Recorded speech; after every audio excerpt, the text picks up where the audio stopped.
Mesdames, Messieurs, fidèles téléspectateurs d'Info TV, bonjour et bienvenue donc à ce programme Espace Miné. Comme vous le savez si bien, tous les jours de lundi à vendredi, lorsqu'il est 10h, les démineurs s'installent pour déminer l'espace qui est miné. En ce moment, tous les démineurs sont déjà installés ce jeudi et sont prêts à déminer l'espace avec vous ce matin. Aujourd'hui, comme vous le savez très bien, mesdames, messieurs, chers téléspectateurs, la dénonciation sera bel et bien au rendez-vous de ce programme et porte bien sûr l'estampille de Bernard Bassong. La revue de presse aujourd'hui sera bel et bien une affaire de Jean-Claude Fouda qui va nous livrer la quintessence de l'actualité parue en kiosque ce matin. Nous aurons également la citation du jour avec le consultant Pierre Blériot-Niemek et arrêt majeur tout au long de cette émission. Nous allons donc nous intéresser à ce que nous pouvons appeler ici la réussite scolaire. La réussite scolaire est-elle synonyme de compétence? On en parle tout au long de cette émission. Si vous êtes avec nous à l'instant, sachez tout simplement que vous avez fait le bon choix et vous êtes bel et bien au bon endroit. Nous commençons donc par accueillir nos invités qui ont déjà tous répondu présents à ce programme et sont déjà confortablement installés. C'est la raison pour laquelle vous me permettez d'accueillir un écrivain. C'est un habitué de ce programme. Il est toujours là, il répond présent à toutes nos invitations. C'est un analyste politique également, parce qu'il s'intéresse également aux questions politiques et il nous fait donc l'honneur d'être là ce jour. Je l'appelle Renaud Eboto. Merci d'être avec nous ce matin et bienvenue. Merci Théophile Vianney-Bia de me faire l'honneur de me convier sur ce plateau ce matin. Oui. Je voulais dire bonjour comme ça aux habitants de la ville d'Ayos. Oui. Je viens de rentrer d'Ayos, je suis rentré hier. Vous avez mangé du bon kanga de ce côté? Oui, vraiment il y a beaucoup de bonne nourriture à Ayos. Oui. Mais j'ai bien peur que mon bonjour ne pourra pas être entendu du côté d'Ayos, malheureusement, parce que nous avons passé là-bas pratiquement 4 à 5 jours sans lumière. Vous voyez, c'est pas confortable. Dans une ville comme Ayos, qui est une ville historique, oui. Faire 4-5 jours sans électricité, sans énergie électrique, c'est pas commode. Vous voyez, les populations là-bas sont obligées de se débrouiller avec des groupes électrogènes. Oui. C'est vraiment pas commode du tout. C'est vrai que sur la nationale, il y a quand même des lampadaires solaires. Des installations. Oui. Des installations solaires, certes, mais il faudrait, je crois que nous parlons beaucoup de décentralisation depuis un certain temps. Il faudrait que les mairies se saisissent de cette problématique de l'énergie électrique et puissent trouver des solutions locales. Oui. Je crois qu'il y a une agence qui s'occupe de l'électrification rurale. Il faudrait que justement les mairies saisissent la balle au bon et puissent se fournir de l'énergie, parce que maintenant il y a des énergies renouvelables, il y a de l'énergie photovoltaïque, il y a le soleil, il y a beaucoup de sources alternatives d'énergie. On peut donc comprendre que vous êtes très fâché ce matin parce que vous avez passé 4 jours à Ayos sans énergie électrique. Vous voyez que j'ai même pas pu bien me coiffer pour être beau pour vos téléspectateurs. Donc vraiment, téléspectatrices. Surtout, nous sommes jeudi et c'est le jeudi des filles. Donc du coup, vraiment, il fallait que je puisse faire honneur aux dames. Malheureusement, à cause des coupures intempestives d'électricité dans la ville d'Ayos, j'ai pas pu le faire. Merci quand même d'être avec nous ce matin et nous espérons que pour ceux qui ont allumé leur groupe électrogène et qui sont en train de nous regarder à l'instant, ceux-là ont quand même reçu votre bonjour du côté d'Ayos. À côté de vous, nous accueillons un autre panéliste, il s'appelle Jean-Patrick Niem, il est coach pédagogue, c'est comme ça que coach pédagogique. Donc vous êtes pédagogue. On peut dire que vous êtes pédagogue?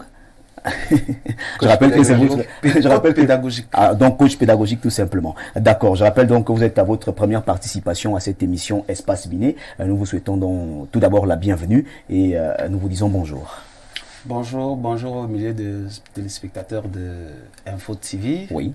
Et c'est plutôt nous qui vous remercions de l'honneur que vous nous faites aujourd'hui de venir partager sur ce sujet qui nous est cher. Oui. Parce qu'en fait, l'heure parlait peut-être du pédagogue. Oui. Bon, je ne veux pas rentrer dessus. C'est pas assez notre domaine de définition. Alors, lorsqu'on dit coach pédagogique, ça renvoie à quoi? Le coaching pédagogique n'a rien à voir avec la pédagogie. D'accord. Le coach pédagogique, c'est un accompagnateur. Ok. Nous allons y revenir tout à l'heure. Donc, c'est peut-être l'occasion de dire bonjour à la grande jeunesse de la Grande Sanaga Maritime. Alors, quand je parle de la Grande Sanaga Maritime, je parle de Bodmak, Agnanon, Manko, Edea, Poma, Nambe, Masok, Sangle, etc. C'est une jeunesse dynamique qui nous regarde tous les matins de ce côté. Oh, ouais, c'est vrai. Merci donc de répondre présent à notre invitation et nous espérons bel et bien que votre expérience nous sera d'un très grand apport tout au long de cette émission. En face de vous, le Sucre National est bien installé ce matin. Lui, c'est Bernardo pour les intimes, Bernard Basson pour la famille. Il peut encore s'appeler le Sucre National pour les filles. Merci d'être avec nous ce matin, Bernardo. Merci TVB. Iboto, tu as compris. Pour les filles. On dit chez nous bonbolon. On dit le sucre du pays. Ouais. Merci TVB. Merci de m'avoir invité. Je suis très content d'être là ce matin. Je voudrais dire bonjour à tous les habitants de Ngambé. Vous savez que je suis originaire de Ngambé. Oui. Et précisément de Bodbea, qui est mon village. Donc l'arrondissement d'origine c'est Ngambé, le village c'est Bodbea. Je voudrais aussi aujourd'hui particulièrement rendre hommage à la jeune communauté Bassa de Twitter. Depuis quelques mois, nous avons entrepris sur Twitter de dispenser des cours de langue aux jeunes qui ont grandi en ville et qui ne parlent pas la langue. On a débuté par les enseignements tous les dimanches à partir de 19h30 et on a fini par mettre sur pied des plateformes de réflexion. Vous avez là-dedans des jeunes comme Paul Laurent Niobel Hipote, comme Jean-Pierre Banga de Made in Cameroun d'ailleurs. On a des plateformes WhatsApp qui ont été créées. On a de vrais projets communautaires. On a des thématiques tous les dimanches. Par exemple, ce dimanche, on parlera de comment construire une identité culturelle. Alors, comment vous venez à toucher un bon nombre de jeunes avec cette initiative et ce projet? À la réalité, les grands esprits se rencontrent. Donc, on ne s'est pas appelé, on ne se connaissait pas physiquement. On se retrouvait quelquefois les dimanches sur Twitter, on parlait et puis un groupe s'est formé entre des personnes qui avaient la même vision de la vie, un esprit communautaire, un esprit collectiviste, un esprit d'union, d'unité. Donc, on a commencé à cheminer ensemble. Aujourd'hui, vraiment, on a de vraies références déjà. On a une page Twitter qui s'intitule 100% Bassa, qui commence d'ailleurs à être de plus en plus dynamique. Donc vraiment, je remercie tous ces frères et sœurs au quotidien avec qui on travaille, avec qui on chemine. Et j'espère qu'on fera de grandes choses. Il faut noter ici que ce n'est pas pour promouvoir un repli identitaire. Loin de là, non. Le repli identitaire est péjoratif substantiellement. Hein. Pour nous, c'est la promotion de notre communauté. Ce n'est pas un repli. On promeut tout ce qu'on peut faire. Parce que dans le groupe, il y en a qui ne sont pas 100% Bassa, par exemple. Il y en a qui sont mixtes, qui sont mélangés, vous voyez. Donc, clairement, c'est juste pour dire que entre jeunes, on peut bien faire des choses au-delà des clivages linguistiques et culturels. Alors, aujourd'hui, nous sommes le 21 septembre, c'est la journée internationale de la paix. De la paix. Oui, pour les Nations Unies, il a été arrêté cette journée pour réfléchir sur les questions de paix dans le monde. Vous savez que depuis la Première Guerre mondiale, avec la SDN, etc., il y a eu beaucoup de conflits qui ont continué d'émerger, de germer et de se mouvoir. Donc l'ONU a pensé qu'il fallait réfléchir sur des questions de paix durable dans le monde. Et le 21 septembre a été consacré comme la journée internationale pour la réflexion autour des questions de paix. Vous savez que certaines zones du monde sont essentiellement, manifestement en guerre, notamment le Proche-Orient, le Moyen-Orient, avec des pays comme ça. L'Afrique aussi, depuis quelque temps, n'est pas vraiment en reste. On vous dit qu'il y a des conflits, Rwanda-Congo, des petits conflits comme ça au Soudan, au Darfour, tout ça. Du moins, les climats ne sont pas vraiment pacifiques et il faudrait réfléchir à comment installer une paix durable dans ces zones du monde. Voilà, en cette journée assez particulière, Espace Miné rend hommage à toutes les forces de maintien de l'ordre et de sécurité qui œuvrent donc du côté de la MINUSCA, qui œuvrent pour maintenir la paix en zone CEMAC et même partout en Afrique. Donc nous rendons hommage à ces vaillants soldats qui sont engagés pour restaurer la paix dans des zones qui peuvent connaître certaines turbulences. Et à nos forces de défense et de sécurité aussi, il faut le dire. Particulièrement. Parce que si on réussit à dormir quelquefois, c'est parce que nos FDS, bien sûr, nos FMO sont vraiment actifs. C'est vraiment pas facile dans un contexte comme chapeau à vous les gars et surtout bon courage. On sait que c'est pas très évident. On vous remercie infiniment. Voilà. Très bien. Alors après Bernardo Basson, nous allons accueillir le consultant de tout temps, de tous les espaces et de tous les milieux. Et celui qui certainement ne faillira pas et ne partira jamais lorsque les autres auront pris la poutre d'escampette. Pierre Blériot Niemek, moi j'aime vous appeler Paulin parce que c'est un prénom que j'aime beaucoup. Merci d'être encore avec nous ce matin. Vous êtes très décontracté aujourd'hui. On se pose bien des questions. Est-ce que vous avez une autre sortie après, un peu plus décontractée? Bonjour Pierre Blériot-Niemek. Bonjour Théophile Vianney-Billard, Merci. TVB. Bonjour à votre panel. Bonjour à nos millions de téléspectateurs. La question que vous posez sur le vestimentaire, il faut savoir que je ne me préoccupe pas particulièrement de ces choses. Il y a des gens chargés de le faire. Okay. Alors, chacune de mes épouses m'impose un style vestimentaire. Je vois. Voilà, donc je m'y soumets. Vous êtes un homme soumis? Non, je ne suis pas un homme soumis. Non, bien au contraire. Non, je leur dis, moi je suis un gars de Vogada, un gars villageois, de Boumiébel et tout ça. Bon, faites de mon corps ce que vous voulez. Citadin. Voilà, donc, vous savez, on intrigue souvent les gens qui ont de l'argent et qui s'habillent mal. On intrigue leurs épouses. Bien sûr. C'est la femme qui rend l'homme propre, ainsi de suite. Et puis vous voyez, c'est trop classique. Moi, je suis de la vieille garde, des costumes. Quand vous épousez aussi les jeunes filles, elles vous disent que non, vraiment, mon frère, toujours avec tes trucs-là. Bon, vous voyez, autre temps, autre mœurs. Donc tu t'adaptes. Si tu es un sugar daddy et que tu es pour... voilà. C'est pour vous taquiner. Merci. Donc je suis heureux d'être là ce matin. Oui. Alors, pour la citation de ce matin... La citation de ce matin, ne sois pas fier quand tu as mal agi. La vanité cache une chute soudaine. Si plusieurs regards te culpabilisent, répands-toi. On peut reprendre. Ne sois pas fier quand tu as mal agi. Oui. La vanité cache une chute soudaine. Si plusieurs regards te culpabilisent, répands-toi. Alors, qu'est-ce qu'on peut retenir de cette pensée? On peut retenir, vous savez, en général, dans nos sociétés du m'as-tu vu, d'orgueil, de vanité, quelqu'un sait au fond de lui que l'acte que j'ai posé n'est pas bon. Mais puisqu'il y en a qui te soutiennent, qui disent soutien total à Théophile Vianney-Billard, tu commences à faire des bêtises pour confirmer. Ne sois pas fier quand tu as mal agi. Et là, je vais peut-être encore décevoir quelques personnes. Je n'ai pas apprécié la vidéo de mon petit frère Hongla. Très bien. Avec son épouse qui chantait en bassa. Très bien. C'est une mauvaise éducation. Et ceux qui lui disent soutien total lui disent des bêtises. Bravo. On n'écoute pas tout le monde. Vous savez, C'est ça. un grand à la FECAFOOT a dit un jour quelque part, il y a tel grand bassa qui m'a donné ce conseil.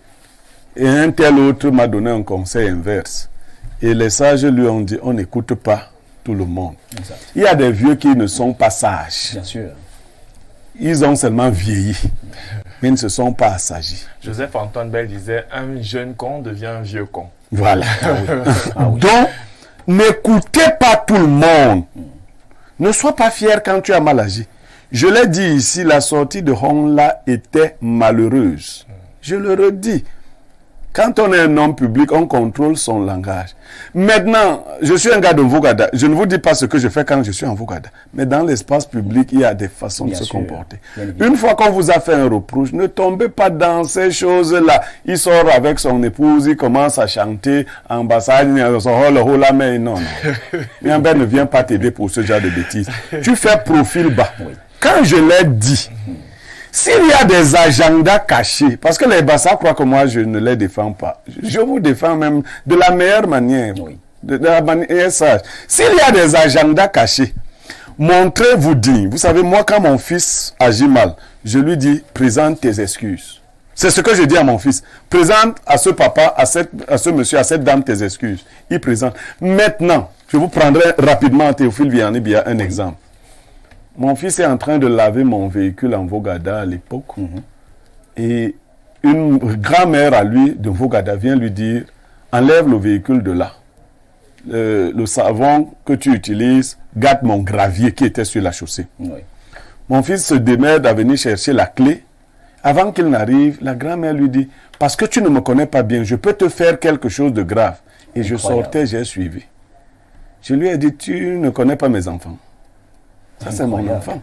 Quelqu'un peut dire qu'il peut faire quelque chose de grave à mon enfant. Donc, retire ses propos immédiatement. Sinon, c'est sur tes enfants que tu vas voir le résultat. Donc, je défends les miens. Bien sûr. Et je défends tout le monde. Oui. Sauf que je ne défends pas la bêtise. Je suis ce genre de conseiller. Quand tu as mal agi, je te dis demande pardon. Si maintenant il y a des agendas cachés, c'est là où je voulais en venir. Oui. S'il y a des gens qui croient qu'ils peuvent nuire à la carrière de Hongla, ils vont me trouver sur leur passage. Faisons tout, reprochons à nos enfants comme on reproche aux enfants des autres. C'est-à-dire que ceux qui vont demander encore qu'on enlève Hongla de l'équipe ou qu'il ait des problèmes, qu'ils me montrent là où ils avaient demandé ça pour leurs propres enfants. Parce que Hongla est mon enfant. Merci.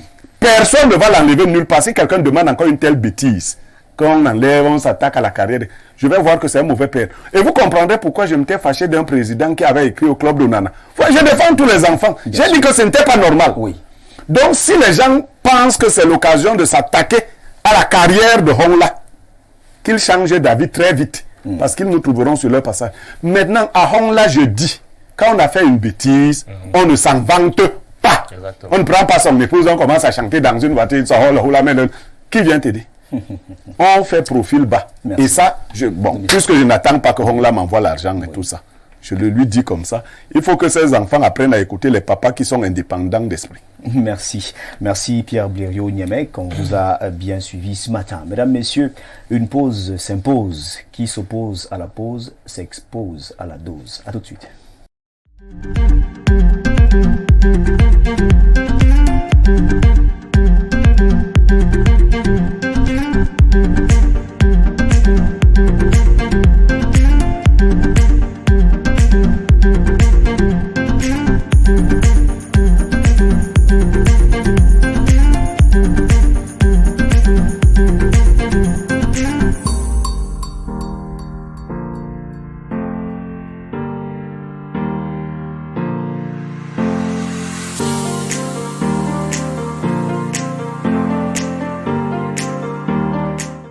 Retour sur le plateau d'Espace Miné sur Info TV, c'est l'instant consacré à la revue de presse. Allons donc en kiosque pour découvrir ce que nous proposent les journaux qui sont disponibles ce jeudi matin. Et nous accueillons à cet effet Jean-Claude Fouda qui va nous livrer la quintessence de l'actualité disponible en kiosque ce jeudi. Jean-Claude Fouda, bonjour. Bonjour TVB, bonjour à votre panel, bonjour tout aussi à ceux-là qui vous regardent certainement à la maison. Ils sont de plus en plus nombreux pour ce programme qui est pratiquement devenu un culte. Oui. On espère tout simplement que les uns et les autres trouvent leur compte. Et je n'en doute pas, déjà que Blériot-Niémec est pratiquement devenu un porte-fanion du programme. Merci, merci. Alors Jean-Claude Fouda, que disent les journaux ce matin? Les journaux ce matin, TVB, nous rentrons par le journal La Météo. La Météo donc nous parle d'aide publique à la presse privée, mafia et flou autour de l'attribution. Et le journal de poursuit donc la publication pour des raisons de transparence de la liste des journaux éligibles à laquelle le contribuable et l'opinion sont habitués depuis la création de ce fonds en 2005 a disparu il y a 3 ans curieusement. Et c'est donc des informations à lire en page 3. Il faudrait peut-être souligner au passage qu'il s'agit cette année de 119 millions de francs CFA pour 71 médias.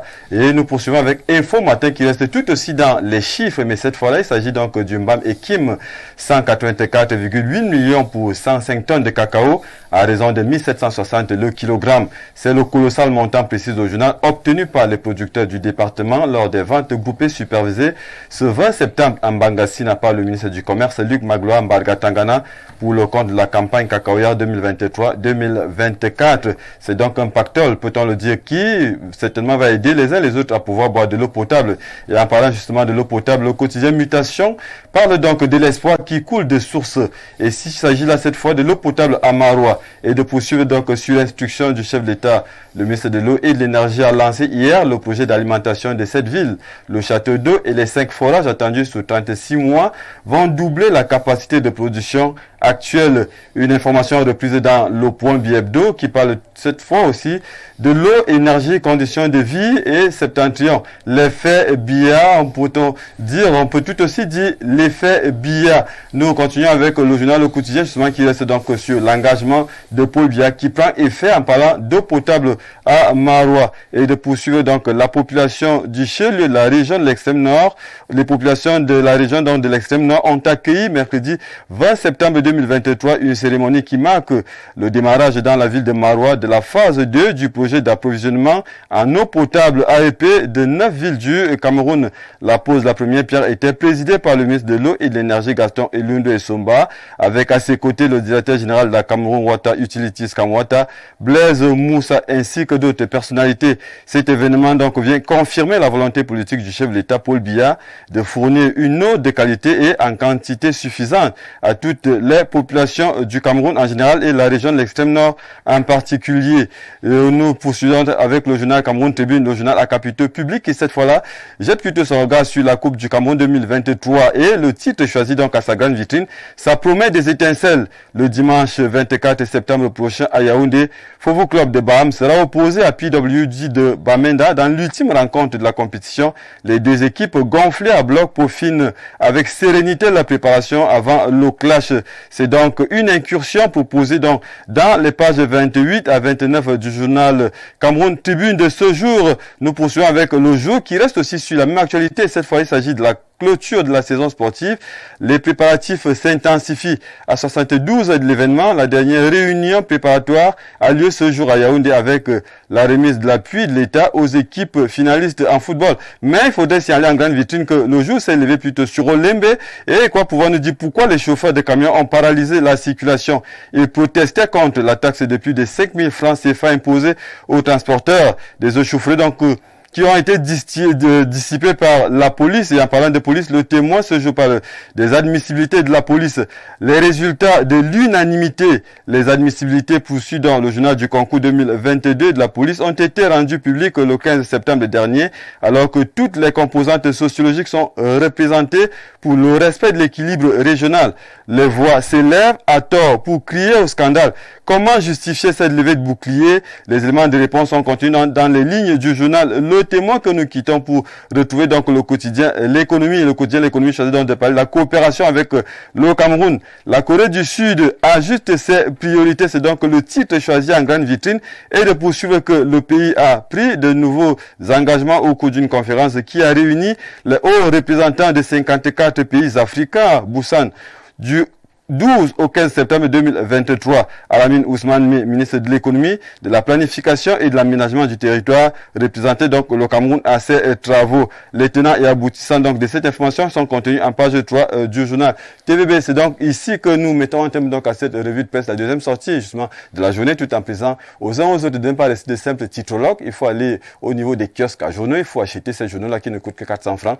C'est moins que le prix d'une bière. On aura par là contribué à aider justement ces directeurs de publication qui souffrent déjà le chaud et le froid pour continuer à produire de l'information et de la bonne TVB. Merci Jean-Claude Fouda pour cette brillante revue de presse. Les téléspectateurs qui nous regardent à l'instant savent déjà les informations, alors les multiples informations à retrouver donc dans les journaux qui sont disponibles en kiosque ce jeudi. Alors vous ne partez pas avant de partir, vous nous livrez la quintessence de ce qu'on pourra retrouver dans les deux éditions des journaux de ce soir sur Info TV aux 19h et aux 20h.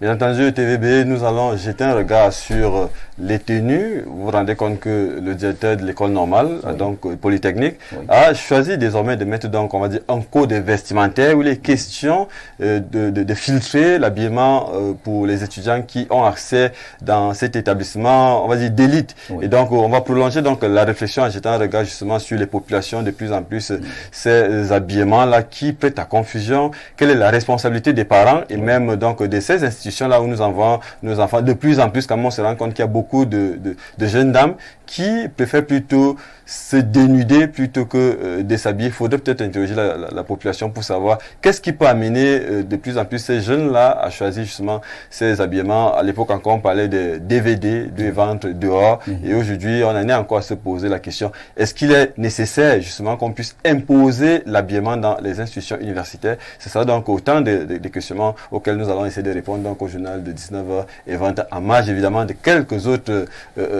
actualités. Et de plus en plus quand même, Info TV se distingue par l'effet de société. On fait de moins en moins dans l'institutionnel. Donc je pense que beaucoup trouvent donc leur compte dans les éditions des journaux de 19h en anglais et le 20h en français.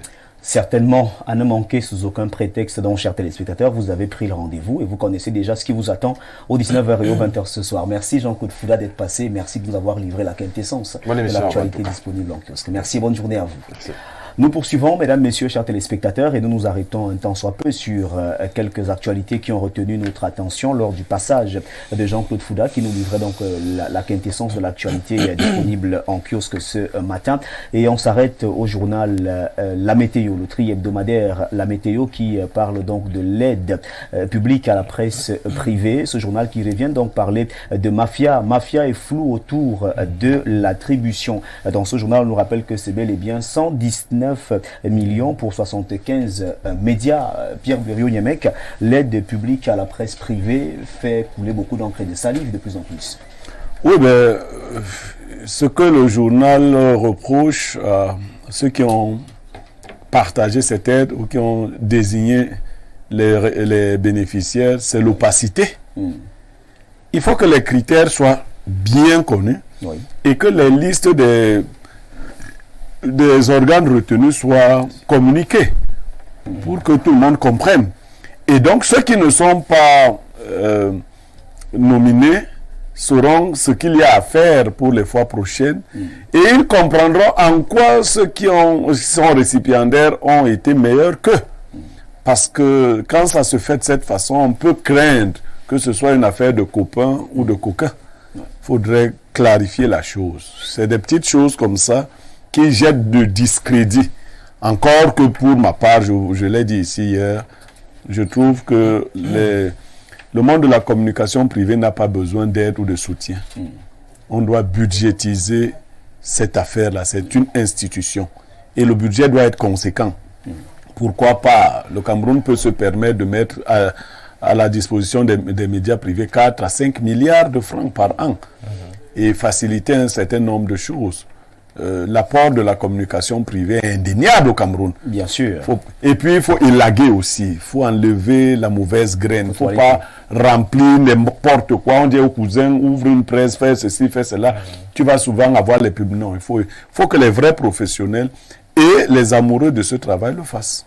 Merci Pierre Buriou-Niemek. Alors Renaud et Boto, on parle de la presse privée. La presse privée aujourd'hui qui a du mal à se frayer un chemin parce qu'en fait les propriétaires se battent corps et âme, tirent le diable par la queue pour faire fonctionner leurs entreprises de communication, pour participer au développement du pays, parce que vous savez que la communication est indéniable lorsqu'on parle de développement durable. Mais aujourd'hui on parle de 119 millions de francs CFA pour 75 médias retenus, parce qu'il faut dire qu'il y en a plus, mais ce 75 médias qui ont été retenus, 119 millions de francs. Ne serait-ce que pour ces 75 médias, ça ne peut véritablement pas permettre à ces médias de fonctionner normalement.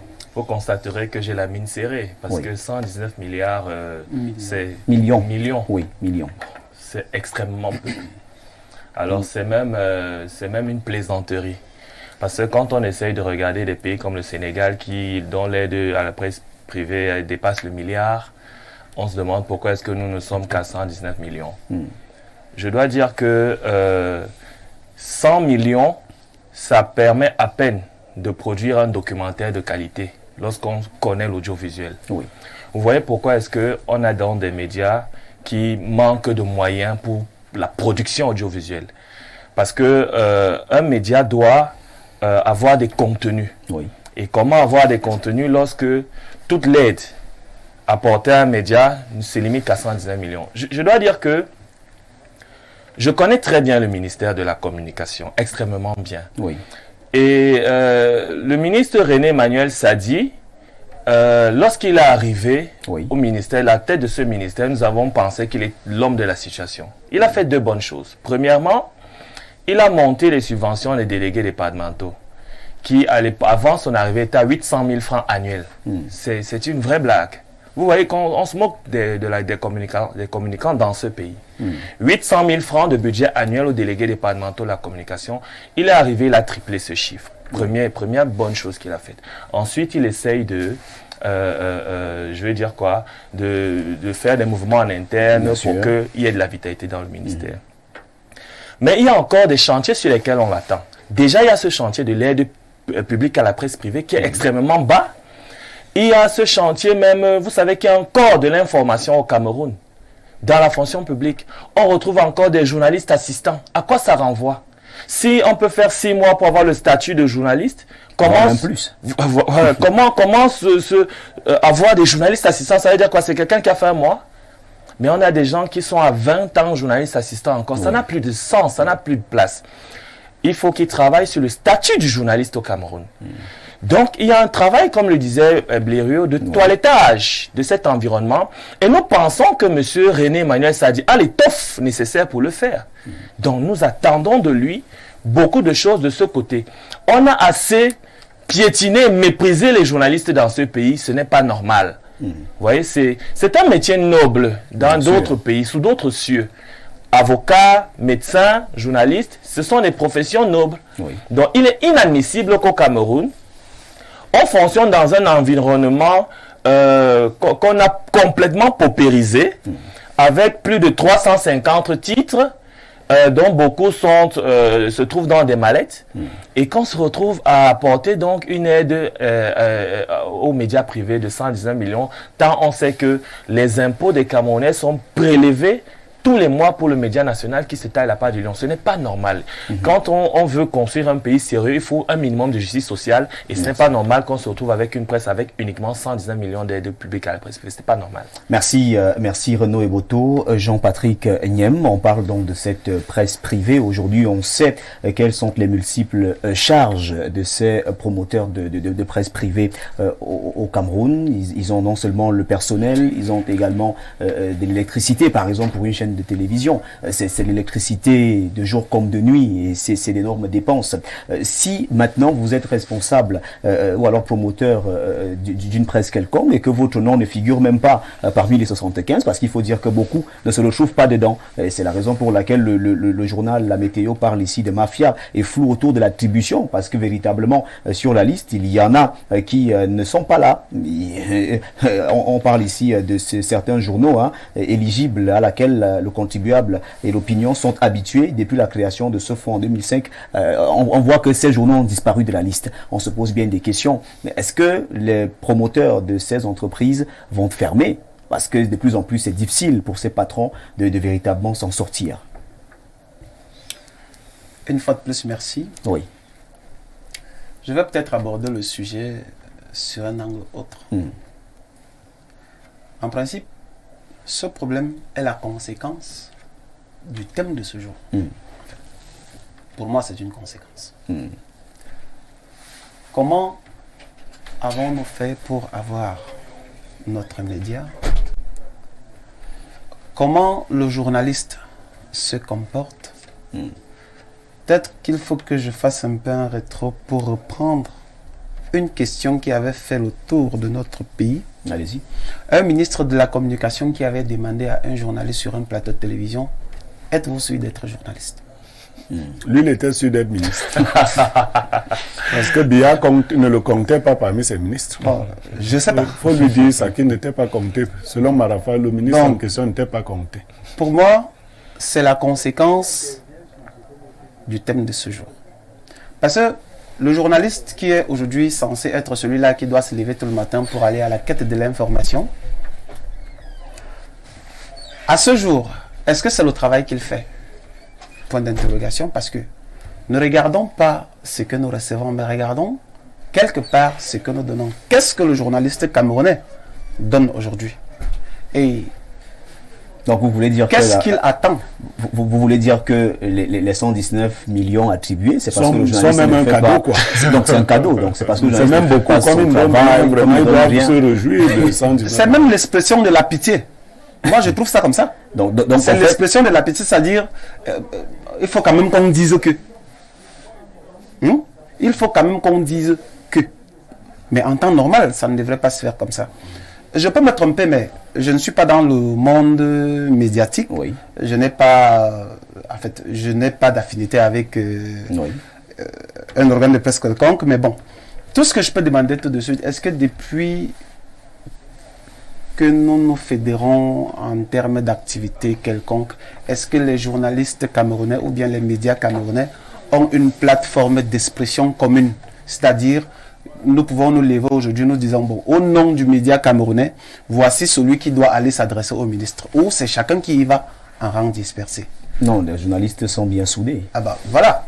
Ils Donc, sont bien organisés. je pense que la problématique, nous pouvons la poser aujourd'hui sur le plan central, à faire comprendre à tous les Camerounais. Mais ce n'est pas tous les Camerounais qui vont résoudre ce problème. Celui qui doit résoudre ce problème est bien connu. C'est le ministre de la Communication, c'est le gouvernement, qui en principe applique une politique. Alors, pendant que cette politique est en train d'être appliquée, quelle a été la demande du média? Oui. Qu'est-ce que le média a proposé? Bon, aujourd'hui, tout ce beau monde-là, nous venons communiquer au quotidien. C'est bien Oui. pour les populations. Maintenant, est-ce que nous avons posé devant M. le ministre? Mon frère l'a dit tout à l'heure à son arrivée. Il a amélioré quelques secteurs. Mais est-ce que le secteur de la subvention, je ne sais pas. Avant, ça a diminué. Ça a diminué. Ça a diminué. Oui. Ça veut dire qu'il y a problème. Et ce problème, il n'y a que le ministère, il n'y a que les médias qui savent comment est-ce qu'ils ont fait pour arriver là. Parce que ne nous méprenons pas. Nous avons ce que nous appelons dans notre pays la tolérance administrative. Oui. Vous faites quelque chose parce que vous êtes utile à la communauté. Mais, par la même occasion, la personne qui vous laisse faire évite plutôt d'heurter la communauté, mais ce n'est pas parce que vous êtes en règle. Non, la tolérance administrative ne veut rien dire. Ça, Voilà. c'est de la paresse administrative. Ça veut dire quoi la tolérance administrative? TVB. S'il y a des lois, il faut les respecter. D'accord. Autant mieux respecter les lois et n'avoir 2, 3 bonnes chaînes de télévision au Cameroun, 3, 4, 5 bons organes de presse au Cameroun, que d'en avoir une flopée et de leur donner 119 millions. Mais tout à l'heure, vous avez parlé également de la création. Quand on a créé dans quelles conditions? Il y a un média qui peut être créé aujourd'hui, son rôle c'est de faire 3 mois et disparaître, justement peut-être parce qu'on veut saquer quelqu'un. Merci Jean-Patrick Niem, merci. Oui, Bernardo Basson, c'est une question qui nous intéresse tous et qui fait couler beaucoup d'encre et de salive. Parlons bel et bien de cette actualité. Aujourd'hui, on parle de l'aide publique à la presse privée. Il est très important qu'on s'arrête une fois encore, qu'on essaye de parler véritablement parce que beaucoup de promoteurs en souffrent. Monsieur Niem ne saisit peut-être pas, c'est pas un reproche véhément, hein. Oui. Toute la portée de la question de la communication. Dans son discours, le terme journaliste revient. Mais en fait, il y a l'industrie de la communication. Parce qu'il n'y a pas que le journaliste au sens pur du terme. Dans un média, il n'y a pas que les journalistes. Il y a plusieurs personnes qui travaillent pour l'émergence du média. Deuxième chose, lorsqu'on vous confie un ministère, cela signifie que le but est de vous institutionnaliser. Oui. Cela postule d'une réorganisation ou d'une organisation totale en vous conférant un statut public. Et donc avec des incidences comme notamment celle de l'emploi que j'évoquais hier.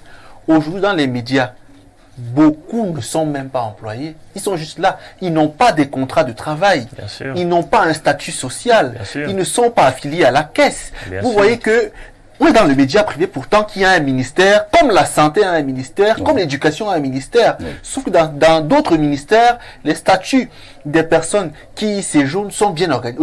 Aujourd'hui, l'enseignant camerounais qui est fonctionnaire, entre guillemets, a un statut que tout le monde connaît. Il est catégorisé, il est salarié, il est affilié, tout ce que vous voulez. Au Cameroun, pourquoi on n'arrive pas à accompagner de la communication dans le sens de le rendre suffisamment indépendant? Non, on n'arrive pas à le faire, ou du moins on ne veut pas le faire. Les raisons, je ne les maîtrise pas. Vous comprenez qu'on ne veut pas le faire. Donc aujourd'hui, monsieur Niem, ne pensez pas que le problème vient des médias, non. Le problème vient de ce que la vérité, celle qui est manifeste, c'est que les médias constituent un pouvoir. Et donc, pour un régime, libérer la presse, c'est se mettre un tout petit peu en danger. Merci. C'est clair. Oui. Donc, moi, je voudrais dire que, Oui. comme hier, je l'ai dit, j'implore le gouvernement. René Bouta dit qu'au Sénégal, on frise de milliards. On dépasse le milliard. Bon, en 2020, c'était le cas. Depuis Covid, ça a baissé. Ouais. 2023, c'est 726 milliards. Je l'ai dit hier. Millions. Millions, pardon. C'est 726 millions, je l'ai dit hier. La Côte d'Ivoire n'est pas loin de là. Le Ghana, c'est 1 milliard. Le Rwanda, c'est 4 milliards. Et c'est pas un appui en fait, c'est un budget du ministère pour accompagner le système communicationnel du pays. Parce qu'il faut que les membres de la communication soient des membres indépendants, soit des humains normaux entre guillemets. Comme tous sont vassalisés, tous sont chosifiés. Donc il faudrait supprimer le gouvernement afin qu'il intègre que au-delà de toutes les pesanteurs et les peurs qu'on pourrait avoir, ces hommes peuvent avoir un emploi, doivent avoir un statut social, doivent vivre décemment. Ce n'est que ce qu'on leur demande. Pour le reste qui touche à la politique et le reste, ils pourront gérer comme ils voudront. Mais vraiment qu'on concède à ces membres de l'univers médiatique le droit de pouvoir vivre comme des humains normaux. Oui, merci Pierre Leroux-Yemec. Au niveau même de la nomenclature, l'appellation de ce qu'on attribue à la presse privée, on parle d'aide. Je pense qu'il est très important qu'on essaye de parler de budget. Non, il y a une petite avancée. Ils ont parlé d'appui, mais ce n'est pas bien différent. Non, il faut... Je crois que le ministre de la Communication, René Boto, disait qu'il a fait beaucoup de choses. Et quand il voulait citer ces choses, il a dit qu'il a envoyé 2 500 000 aux délégués départementaux. René Boto, tu aurais pu nous éviter ça. Vraiment, tu aurais pu. C'est bien pour eux. Non, vraiment, tu aurais pu nous éviter ça. Parce qu'en fait, ceux qui voient un média produire comme vous produisez à Info TV, voient juste les images. Ils demandent, vous êtes sur Canal+, on dit oui. Vous savez ce qu'il faut débourser pour être sur Canal, sur satellite? Des millions. Hein. Ouais, beaucoup. Non, je parle de dizaines et centaines de millions. Exact. Et la montée satellitaire vous coûte à peu près 5 millions le mois. Voilà. Vous voyez ce que ça signifie? Les charges réelles d'un média, je ne parle pas encore des salaires du personnel. Vous savez combien? 5 millions le mois, la montée satellitaire. Pourtant, si vous divisez 119 millions par 75, on est à 7 millions 900 000. Je vous parle d'un média, pas de plusieurs médias. Pour tenir une télévision, les charges fixes d'une télévision annuelle tournent entre 150 et 200 millions de francs. Pour tenir une télévision, les charges fixes. Alors, c'est des promoteurs, des bienfaiteurs qui décident d'accompagner le gouvernement parce que la communication, l'information sont des besoins essentiels d'une société. Je ne vais pas faire de comparaison. Aujourd'hui, vous trouverez des Camerounais clivants qui vous disent « Je ne suis pas la CRTV. Je préfère suivre les médias privés. » Qui accompagne ces promoteurs des médias privés? Ce n'est pas cette affaire-là. Ce n'est pas sérieux. Ce n'est pas le ministère de René Emmanuel Sadi ou d'un autre ministre de la Communication. Les promoteurs des médias sont des partenaires qu'il faut respecter. Parce que si Bernardo a essayé de vous dire, voyez les promoteurs des établissements scolaires, s'ils lâchent l'État, l'enseignement est foutu. Oui. C'est pour cela que l'État le sait et les accompagne avec de vraies subventions. Si les promoteurs privés lâchent la communication privée, nous sommes foutus. Et un peuple sans communication devient un peuple dangereux. Il faut donc le savoir. C'est pas, faut enlever le mot. Nous ne devons pas supplier Sadi ou un autre. Non. Nous devons les y contraindre. Et moi, j'indexe les promoteurs des médias. Parce que les gens ne peuvent pas mettre autant d'argent dans une affaire qui ne leur rapporte rien. Rien du tout. Hein. Et ils se laissent faire. Et je vais plus loin. Et vous pensez que c'est facile d'entretenir un audimat? Vous devez prendre des engagements de fidélisation d'un certain nombre de programmes. La production de télévisuelle coûte excessivement cher. Donc si on prend ces aspects-là, ce que Théophile a évoqué, c'est du menu fretin. Les autres charges, c'est du menu fretin. Mais les grosses charges sont extrêmement lourdes. Et l'État en a conscience. Du coup, ce n'est pas de le monde qu'il faut présenter à ces gens. Beaucoup de ces promoteurs ont d'ailleurs dit, surtout les promoteurs de télévision. C'est quelqu'un qui dépense 200 millions par an. Qu'est-ce qu'il a à faire avec 4 millions que le ministère viendrait lui donner? Et si on le fait, c'est parce qu'on veut tenir quelques amis. Non. Il faut que ça soit révolutionné. Et puis l'argent des redevances audiovisuelles, je l'ai dit ici, ne doit pas revenir à un seul organe. Il n'y a pas un seul qui travaille pour les Camerounais. C'est vrai. Vous avez tenté de minorer le travail des journalistes. Bon, je crois que vous avez fait une erreur, heureusement. Les journalistes, ils ne sont pas violents. Ils n'insultent pas, ils ne tapent pas. Mais vous ne pouvez pas imaginer au quotidien. Quand vous rencontrez certaines personnes là marchant pied avec des chaussures tordues, avec des caméras, c'est tout le monde de la presse qui souffre. Ils se lèvent très tôt. Un Vianney Bia, vous savez où Vianney Bia vit? Il doit être à Info TV. Bessala qui présente le décollage sur Info TV commence à 6 heures. Pour débuter une émission à 6 heures, il faut arriver au moins, au plus tard à 5h30. Ça veut dire qu'il faut quitter son lit à 4 heures. Tous les jours. Vous voulez qu'ils aillent... que c'est eux qui a tiré au Nozo à la place des militaires? Ils tirent déjà de leur manière. Oui, très rapidement. Très rapidement. Pourquoi nous on insiste sur le ministre René Manuel Sadi? Bernardo Basson l'a dit tout à l'heure. Nous avons des gouvernements en Afrique noire francophone qui n'ont aucun intérêt à ce que la presse soit forte. Vous voyez? Parce que la société civile est déjà faible, les partis politiques sont déjà essoufflés. Donc la presse apparaît un peu comme, non plus le quatrième pouvoir, mais un contre-pouvoir. Donc il y a cette tendance à vouloir affaiblir également la presse. On a donc besoin d'avoir à la tête donc, du ministère de la Communication quelqu'un qui est un ponte du régime et qui saura faire quand même des choses comme il le faut. Merci. Donc non, je chute maintenant en disant ceci, c'est que le ministre de la Communication est également le président du Conseil national de la publicité. Vous allez voir où je vais en venir. Ça veut dire que pour permettre aux médias d'avoir un peu plus d'argent, c'est-à-dire des ressources additionnelles, il faudrait réglementer le secteur. La loi de 2006 sur la publicité interdit que un annonceur aille directement vers un média. Ça veut dire en clair que MTN ne peut pas aller directement à Canal 2 ou à Info Télévision. Il doit passer par une régie publicitaire, il doit passer par une agence conseil. Et c'est donc en fonction de l'audience de ces médias que ces régies publicitaires, agences conseil, leur conseillent donc d'aller vers tel ou tel autre média. Si ça fonctionnait comme ça au Cameroun, on n'aurait pas des médias comme Info Télévision qui ont de l'audience mais qui n'ont pas beaucoup de publicité qui correspondent à l'audience qu'ils ont. Et ça permettra aux médias de vivre parce que les revenus publicitaires sont importants pour les médias. Vous comprenez? Donc, on a créé un système de flou où les annonceurs vont directement vers les médias, vers les diffuseurs. Et donc, du coup, pour pouvoir avoir de la publicité, ça devient du copinage, ça devient des affinités personnelles. Et donc, du coup, on se retrouve avec des gars qui ont des médias dans les mallettes, mais qui ont beaucoup d'annonceurs. Par contre, ceux qui ont de l'audience, ils sont un peu à la traîne. Et ça crée donc le problème dans lequel on se retrouve. L'État est obligé de mettre donc beaucoup d'argent dans la subvention à la presse privée et ne le fait donc pas. On se retrouve dans les problèmes. Merci beaucoup. Merci. Je pense que nous allons nous arrêter là pour le cadre de cette analyse et nous allons actuellement nous intéresser à la dénonciation de ce matin après cette respiration.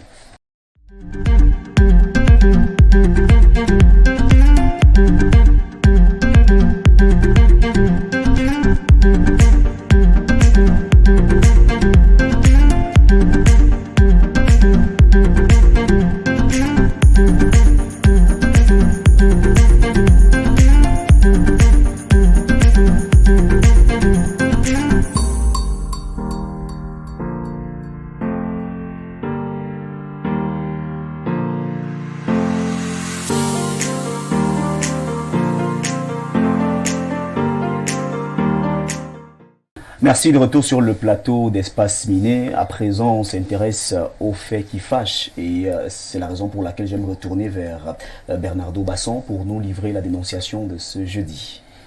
Mais aujourd'hui, on dénonce, ou du moins, je ne suis pas le dénonciateur, je suis la voix d'un monsieur qui dénonce une situation qui est assez grave dans son couple. Oui. C'est un monsieur qui est marié, qui est en couple avec sa femme depuis 10 ans. Ils sont mariés depuis 5 ans. Et il a ses habitudes dans certains bars de la ville de Yaoundé.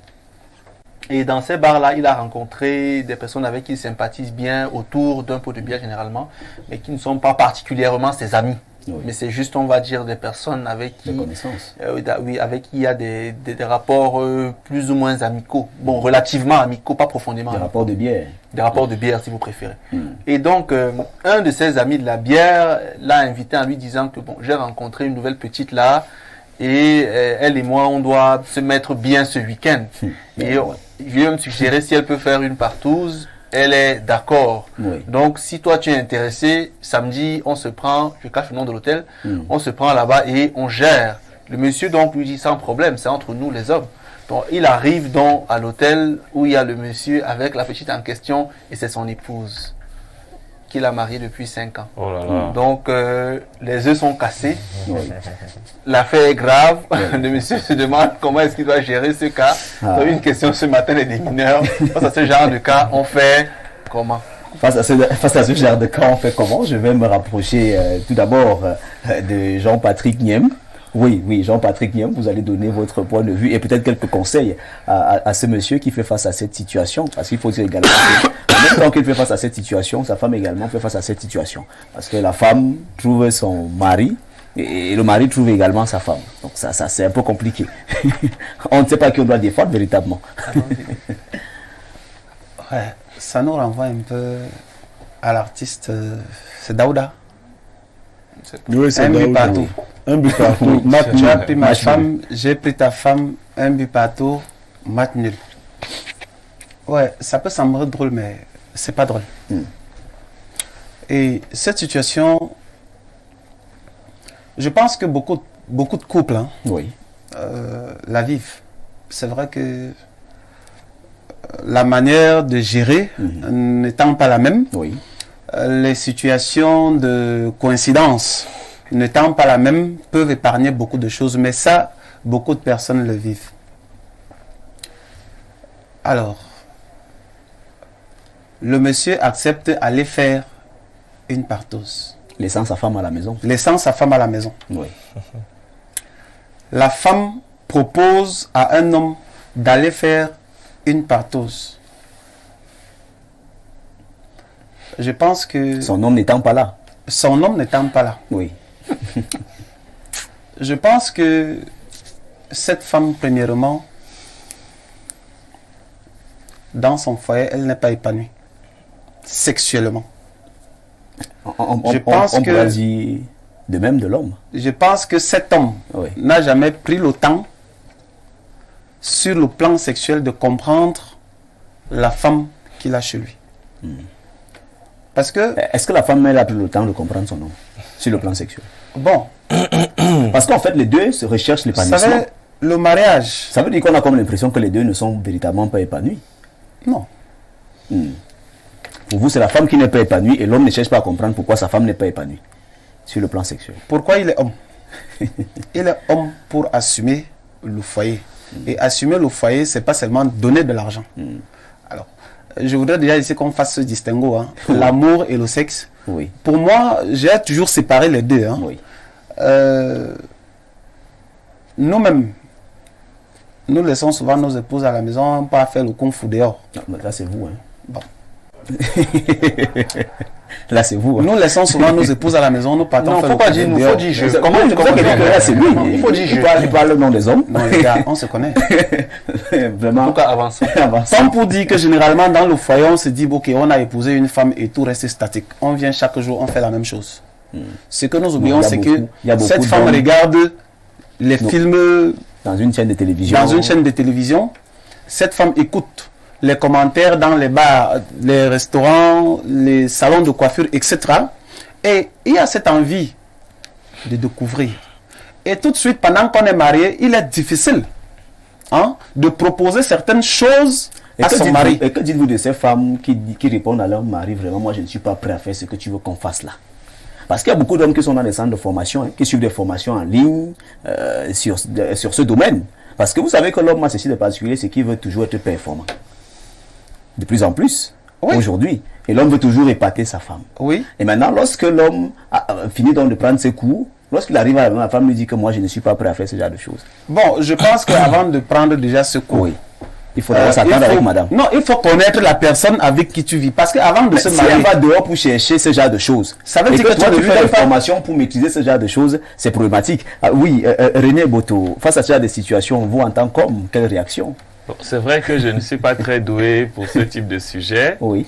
Mais il me semble qu'à l'époque, le professeur Gervais Mendozé avait initié une émission à la CRTV qui s'appelait Déviance, il me semble. Hein. Donc, nous vivons dans une société de plus en plus déviante. Alors, on parle là de partout. C'est-à-dire que une personne décide d'avoir des rapports sexuels avec plusieurs autres personnes. Et plusieurs, c'est à partir de 2. Voilà, à partir de 2, c'est plusieurs. Donc, c'est quand même avoir l'esprit très ouvert sur le plan sexuel. C'est de la perversité, vous voyez un peu. Donc, pour dire que nous vivons dans ce type de société, ça pouvait être, c'était dans le cas d'espèce, la femme voulait être avec 2 hommes. Oui. Ça pouvait être un homme et 2 femmes. Qu'est-ce que les 2 femmes auraient fait? Donc, dans ce mélange-là, on a de l'homosexualité aussi qui se développe. Vous voyez? Donc, je dis, on a une société de plus en plus déviante. Alors, dans le cas d'espèce, pour nous les Africains, un homme n'expose pas l'infidélité de son épouse. Oui. Donc, moi, si j'avais été à la place de l'homme, j'aurais pris mon épouse, je l'aurais mise dans la voiture, on serait rentré régler nos problèmes à la maison, au calme. Mais je ne suis pas sûr que le mariage allait continuer pour aller très très loin. Quelle maison, Méboto? Pardon? Quelle maison? Non, quelle maison? Il faut d'abord l'enlever de cet endroit-là. Parce que moi, je suis quand même encore africain. Okay. Non, mais si vous êtes allé faire quelque chose, vous finissez d'abord de faire ce que vous faites. Non, on peut plus. Ce n'est plus possible, monsieur. Vous trouvez votre épouse, on joue pas. Même les bandits n'aiment pas être volés, vous voyez. Oui. Donc je veux dire ceci, c'est que cette histoire pose la question de savoir même pour quelles raisons on se marie. Est-ce qu'on se marie même encore pour les bonnes raisons? Les gens se marient parce qu'aujourd'hui, certaines femmes se marient parce qu'elles veulent quitter un état de précarité. Elle veut le faire comme l'autre. Oui, il y a ça et il y a aussi parce que le mariage confère à la femme un statut social, mais également lui permet une certaine sécurité même financière, vous voyez un peu. Donc on n'a plus vraiment le temps de bien se connaître, de se parler, de se tester sexuellement. Les 2 se connaissaient déjà parce que je pense qu'ils ont fait 5 ans avant le mariage et 5 ans après le mariage, donc déjà 10 ans. Mais là, voilà que le monsieur a caché à son épouse qu'il aimait les partous, voilà que madame a caché à son époux qu'elle aimait les partous. Ce n'est pas le monsieur qui a demandé à son ami s'il connaissait où on fait les partous. Il a accepté une proposition. Il voulait peut-être découvrir. Oui. Et maintenant, c'est la femme. On va dire que c'est la femme qui aime ce genre de choses. Quand on est marié, moi j'ai grandi dans l'église catholique. Quand on est marié, vraiment, il faut éviter ce genre de choses. C'est pour ça que je dis, nous vivons dans un monde déviant. Merci. Pierre Biriou-Niemek, face à cette situation, des avis sont divergents. On essaie de pointer un doigt accusateur sur la femme, un doigt accusateur sur l'homme. Véritablement, on va dire ici que le mariage est bafoué. Bon, les pratiques sexuelles sont de plus en plus hétérodoxes aujourd'hui. Sont plus celles qu'on connaissait. Le monsieur a simplement une femme qui a un gros appétit. Peut-être même qu'à la maison, parce que les êtres humains savent cacher leur véritable nature.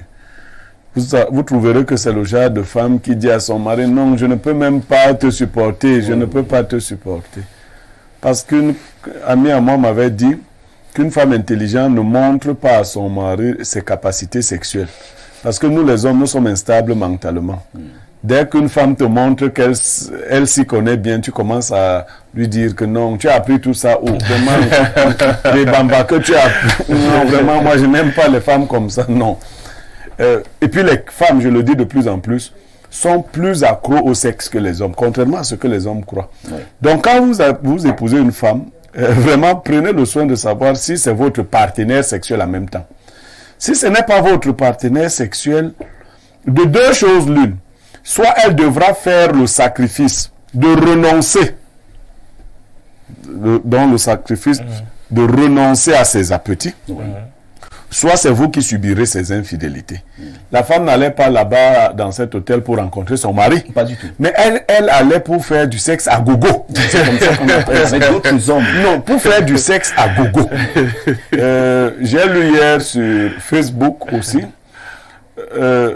une femme qui va à une réunion, à une fête avec son mari se sert la première fois, et puis il se lève encore il va se servir la deuxième fois, et son épouse lui dit que quand c'est la nourriture de la table, tu te sers 2 fois. Ça veut dire ce que ça veut dire. Là, tu es trop fort. Tu te sers 2 fois. Mais pour autre chose, il se sert une seule fois. À peine tu finis même le premier plat, tu dors déjà. Donc, pour dire que concrètement, la question sexuelle est une question importante. L'Afrique avait résolu ça, contrairement à ce que les gens croient. Mais nous avons régressé. En Afrique, chez nous, la sexualité était communautaire. Quand quelqu'un savait qu'il ne pouvait pas, parce qu'il ne faut pas cacher la vérité, il y a des hommes qui ne peuvent pas. L'homme là se comportait sagement pour donner des espaces à son épouse pour régler ce genre de questions. Les Blancs sont venus avec comment ils appellent ça? Des thèmes assez compliqués. Je m'excuse. Non, pas la fidélité, la surveillance à outrance. Oui. Il faut surveiller, alors que toi-même tu sais que tu ne peux pas. Il faut mettre la pression. Seulement ce que je condamne dans cet acte prioritairement, c'est le sexe déviant. Oui. On n'a pas besoin de plusieurs hommes Vraiment. Ou de plusieurs femmes pour faire le sexe. Et Botovo l'a dit. Il y a un danger dans ce qu'on appelle partouze. Oui. C'est que les gens du même sexe se retrouvent rapprochés. C'est même le danger le plus grave. Oui. Dire que à un moment donné, 2 femmes deviennent lesbiennes alors qu'elles ne l'étaient pas. Vous invitez 2 femmes à faire une partie à 3, et une femme découvre qu'une autre femme lui procure plus de plaisir que l'homme. Et désormais, vous avez fabriqué une lesbienne sans le savoir. Et vice-versa. Je crois que dans ces échangismes-là, des fois même, il y a des pervers qui sont là. L'homme peut t'inviter à faire une partouze avec une femme, alors que c'est toi-même qui le calcule. Hein? Ah oui, toi, tu peux croire que la seule victime, ce sera la femme, mais tu te retrouves toi-même à subir ces assauts. Merci. Donc, aller dans tel milieu, tu peux revenir de là en pleurant. Ah oui. Bernardo Basson, peut-être pour sortir, parlons de ces dénonciations, un conseil à ce couple. Les philosophes disent que la différence entre l'homme et l'animal, c'est que un animal raisonnable. C'est faire la part des choses. Ce qui signifie qu'il ne peut pas laisser libre cours à toutes ses pulsions. Il ne peut pas laisser satisfaire toutes ses compulsions. C'est ça. Il y a des choses qu'il faut taire en nous, même si elles existent. Il existe très peu d'hommes qui ne sont pas attirés ou intéressés par des pratiques bizarres, qu'elles soient sexuelles ou autres. Beaucoup d'hommes ont cela latent en eux. Il ne faut pas laisser libre cours à tout. Les questions de partout sont manifestement déviantes. Oui. Comme les questions homosexuelles. Elles sont déviantes. Et ce n'est pas parce qu'une chose existe qu'on doit toujours aller la tester. Ça, c'est le premier principe. Donc, la femme qui va en partouze, tout comme l'homme qui va en partouze, sont pour l'un et l'autre dans l'erreur déjà. Ouais. Parce qu'il y a des choses qu'il faut faire taire en nous, même si elles existent. Parce qu'il y en a qui aiment beaucoup le sexe, sur mon regard. Mais il faut très bien taire certaines choses. Deuxièmement, la question de la sexualité en Afrique, comme ça a été réglé par la communauté. Ouais. Et à ce niveau, il y a malheureusement beaucoup plus de restrictions pour la femme que pour l'homme. L'homme qui va en partout, c'est mauvais. La femme qui va en partout, c'est mauvais. Mais la femme qui va en partout, c'est un peu plus délicat que pour l'homme. Un peu plus délicat. Mais l'homme qui va en partout trouve les femmes là-bas. Oui, je dis c'est plus délicat pour elle. Je dis, pour les deux, c'est mauvais. Ah oui. Pour la femme, c'est un peu plus délicat. Maintenant, si c'est un homme, ça dépend. Parce que si c'est juste quelqu'un qui est là avec 2 pieds et un sexe qui pend et les cheveux courts, c'est une chose. Si c'est un homme, dès que tu sors de l'endroit là, pour arriver à la maison, je suis déjà là-bas. Tes effets sont déjà emballés comme ça. Là, oui, on pose là. Pas parce que tu as fait la partouze, mais parce qu'on ne peut plus vivre ensemble. C'est ce que moi je veux dire. Je ne dis pas que c'est parce que tu as fait la partouze qu'on se sépare. C'est parce qu'à mon sens, être dans de telles saletés, soit ça nous renforce, soit ça nous divise. C'est ça. C'est de manière absolue. Mais pour mon cas, ça va nous diviser. Il faut faire désormais qu'on se tamponne dans des partouzes parallèles. Donc ça devient pas dans une même partouze. Vraiment, vraiment. Parce que là, pour moi, pour sortir, on ne peut pas considérer cela. Et pour sortir, j'incite les jeunes à intégrer que il faut tenter, il faut travailler à retenir certaines pulsions. Il faut travailler à le faire. C'est un exercice. Parfois, voler est latent en l'homme, vous le savez. Moi, je suis psychologue. Parfois, l'instinct du vol peut naître sur un certain cas. Oui. Mais c'est déjà un problème, c'est une maladie, c'est un trouble. Il faut combattre, il faut rejeter cela. Exact. Donc, vraiment, même quand tu es marié, tu es accompagné, si tu vois de jolies fesses dehors, parfois, il faut te retenir. Je dis parfois, pas tout le temps, c'est vrai. Oui. Mais parfois, il faut se retenir. Et quelquefois, tu peux ne pas tout le temps te retenir. Pourquoi pas tout le temps? Tu parles méchant. Jean-Patrick Niem. Je pense que pour sortir, ce que je vais dire de ce sujet, c'est que je souhaiterais partager ici la petite expérience, la très grande expérience, parce que c'était la sagesse de mon grand-père. Et je voyais souvent comment il s'entretenait avec nos parents. Et il avait toujours posé une question. Que feriez-vous en cas de flagrant délit d'adultère, soit de votre époux ou de votre épouse? Chacun donnait sa version des faits. Oui. Et manifestement, il mettait son doigt dans sa bouche, il enlevait, il posait la question de savoir, vous avez vu quoi? Et à haute voix, il disait, on ne quitte ni son époux, ni son épouse pour les questions d'adultère. Par contre, consolider, capitaliser cet instant pour avoir votre foyer. Qu'est-ce que je vais dire par là? Je vais dire que le jour que tu trouves ton épouse en flagrant délit d'adultère, c'est ce jour qu'elle devient ton épouse. Prenons-la simplement. Mon frère, et si ça se répète, Attends, tu as dit que tu étais coach pédagogique. Il faut laisser ça. Tu as dit que tu étais coach pédagogique. Ça, c'est ce que tu dis aux gens qui te suivent. Quand ton grand-père était plus sage que Jésus, on pardonne tout. Et il faut prier quand tu es femme, si tu es infidèle, que ton mari ne t'attrape jamais. Quand on t'attrape, c'est que le diable lui-même t'a livré et Dieu ne t'a pas soutenu. Allons retrouver nos téléspectateurs qui nous font savoir qu'ils sont avec nous. On va donc lire ces messages avant de retrouver l'analyse de ce jour. Bonjour, monsieur TVB. Merci, bonjour. Bonjour également à votre riche panel. Je vous suis tous les jours quand je suis à Douala parce que je suis forestier en compagnie de mes deux mamans. Maman Cécile Ntonga à Bomo et sa grande sœur Clotilde Ngono Ntonga. Elle voudrait que tu lises ce SMS s'il te plaît. Merci. Alors c'est Cyril Moreau depuis la cité SIC à Douala qui nous écrit ce matin. Bonjour donc à maman Cécile Ntonga Bomo qui nous regarde tous les jours ainsi qu'à sa grande sœur Clotilde Ngon. Laissons ce message pour retrouver un autre que nous avons reçu ce matin. Bonjour. Il faut dire à monsieur Niemek que nos frères Bamileke sont hypersensibles au problème des tribalismes. On ne doit plus avoir son village ou être autochtone quelque part. Tout le monde sait que très peu de familles Bamileke acceptent que leurs enfants épousent les enfants d'une autre tribu. Laissez Ongla tranquille et épargnez-nous des polémiques inutiles. Jean Détoudi. Merci à Jean qui nous fait savoir qu'il est avec nous. Bonjour le panel. Dites à Blériot s'il a le droit de dire la vérité avec les vérités. Nous autres les disons crus. Il sait contre les Bassa. C'est un de la Sanaga maritime, pas celle d'Union et Kélé. Bon, mais malheureusement, il n'a même pas signé. C'est lui qui est auteur de ce message. Bonjour les Bao, bonne analyse, monsieur Niemek. C'est KMR d'Onyom Abang qui nous écrit ce matin. Voilà, d'Oyoma Bang. Très, très bien, merci. Merci à KMR qui salue donc la dextérité de Blériot Niemek ce matin. Niemek, pardon, ne nous tue pas de rire. C'est que ça gogo, hein, que les Africains arrêtent de faire les bêtises qui viennent des Blancs. Restons africains en évitant les déviances sexuelles. Jean-Louis depuis Simbok. Nous disons merci à monsieur Jean-Louis. Il faut dire à Jean-Louis que dans les affaires africaines, les affaires de fellation, il n'y a pas ça. Ou la route du petit filet, il n'y a pas ça. Il faut lui dire ça. Qu'il arrête aussi ça. Parce que l'Africain ne connaissait pas ça. Ah ça. Bonjour à tout le plateau, s'il vous plaît. J'ai une dénonciation. Comment... Bon... vous allez vous rapprocher de Bernardo Basson pour votre dénonciation. Bonjour, s'il vous plaît. Moi, c'est Bayi Ruben. J'ai invité une fille qui sortait de Boumniebel, qu'elle vienne me rejoindre à Lolodorf. Jusqu'à aujourd'hui, elle n'est jamais venue. Pourquoi les femmes peuvent aussi faire ça? Et il a envoyé combien? C'est comme ça qu'elle rate le mariage. Mon frère, peut-être on a un transport, on va permettre à la fille d'arriver à Yaoundé pour prendre la route de Lolodorf. Merci quand même de nous faire savoir que vous êtes avec nous ce matin.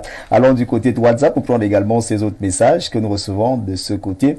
Bonjour Info TV. TVB dit à Blériot que s'il était fort comme il prétend, il allait modérer cette émission. Ah là là là là. Oh là là.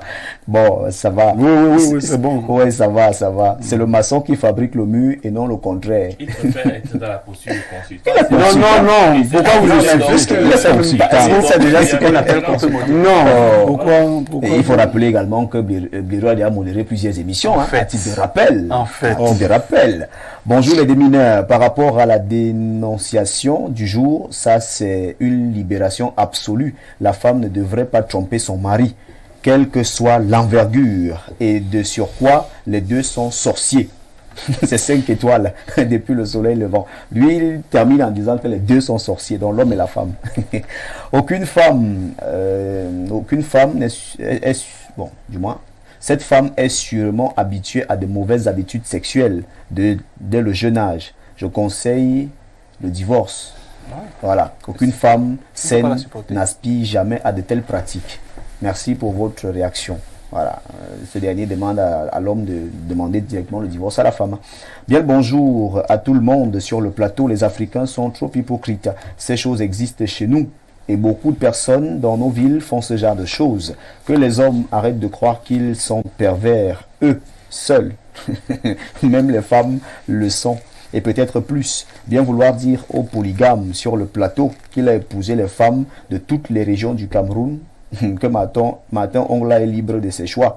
On épouse désormais uniquement les femmes de nos villages et celui qui n'est pas content, comme on a refusé sa sœur, qu'il épouse. Soutien total à Ongla depuis Berthois. Le polygame a suivi.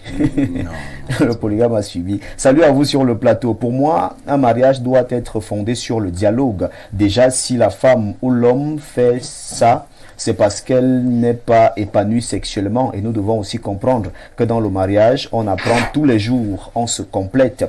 Concernant la thématique, pour moi, ce mariage n'a plus lieu d'être parce que les deux ne se comprennent pas automatiquement. Les corps vont se repousser et le manque de confiance s'est déjà installé. Donc, mieux chacun prend sa route. Même un Dieu sur terre n'accepterait plus ce genre de femme et ce genre d'homme. C'est souvent mieux de battre le fer quand il est encore chaud. C'est Merveille depuis Tchang. Merci Merveille de nous regarder ce matin. Merci également à tous ceux qui nous regardent du côté de Tchang, c'est dans la région de l'Ouest. Bonjour TVB. Les histoires de sexualité en couple sont vraiment compliquées. J'ai une histoire où c'est pendant un viol lors d'un braquage qu'une femme a eu l'orgasme devant son époux.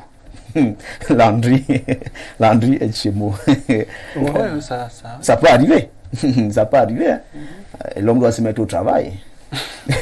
Bonjour les démineurs. Pour la dénonciation du jour, je pense qu'il s'agit d'un couple très complémentaire, même spirituellement. La spontanéité avec laquelle ce monsieur accepte cette proposition de l'ami bacusien m'intrigue. C'est un habitué. La femme aussi est une habituée. Je soupçonne que ces deux se soient connus dans des circonstances qui relèvent d'une alchimie perverse et libidinale qu'ils ne peuvent pas expliquer. Je pense qu'ils sont faits l'un pour l'autre. L'homme doit faire profil bas, chercher à avoir un psychologue qui va les accompagner dans leur maladie, à défaut d'organiser des partouzes avec sa femme et d'autres. Et ça ira comme ça. C'est Pondi de Simbok. Merci à Pondi de Simbok qui nous écrit. Bonjour TV. L'homme est comme le couscous et la femme est comme le cuit. Il explique en disant le couscous se mange avec plusieurs sauces. Oh, le cuit se mange avec le couscous. Mais les gars sont forts. Bonjour TVB de mon cœur. Ah ça. Bonjour le panel. Bernardo, je ne donne pas le nom. Bonjour le panel, notre sucre national, j'ai suivi ton regard, mais c'est toi que j'ai vu. Mais finalement, de toute façon, concernant la dénonciation, vraiment, ces choses sont les œuvres du diable. Remettons nos vies à Dieu. Suivons Kanguka. Bonne journée à vous. Merci beaucoup. Merci à notre téléspectatrice. C'est la téléspectatrice de mon cœur également. Et c'est le sucre blanc ou le sucre roux. de Bernardo. Bonjour TVB, à ton panel, s'il vous plaît, demandez à monsieur Blériot ce qu'il pense.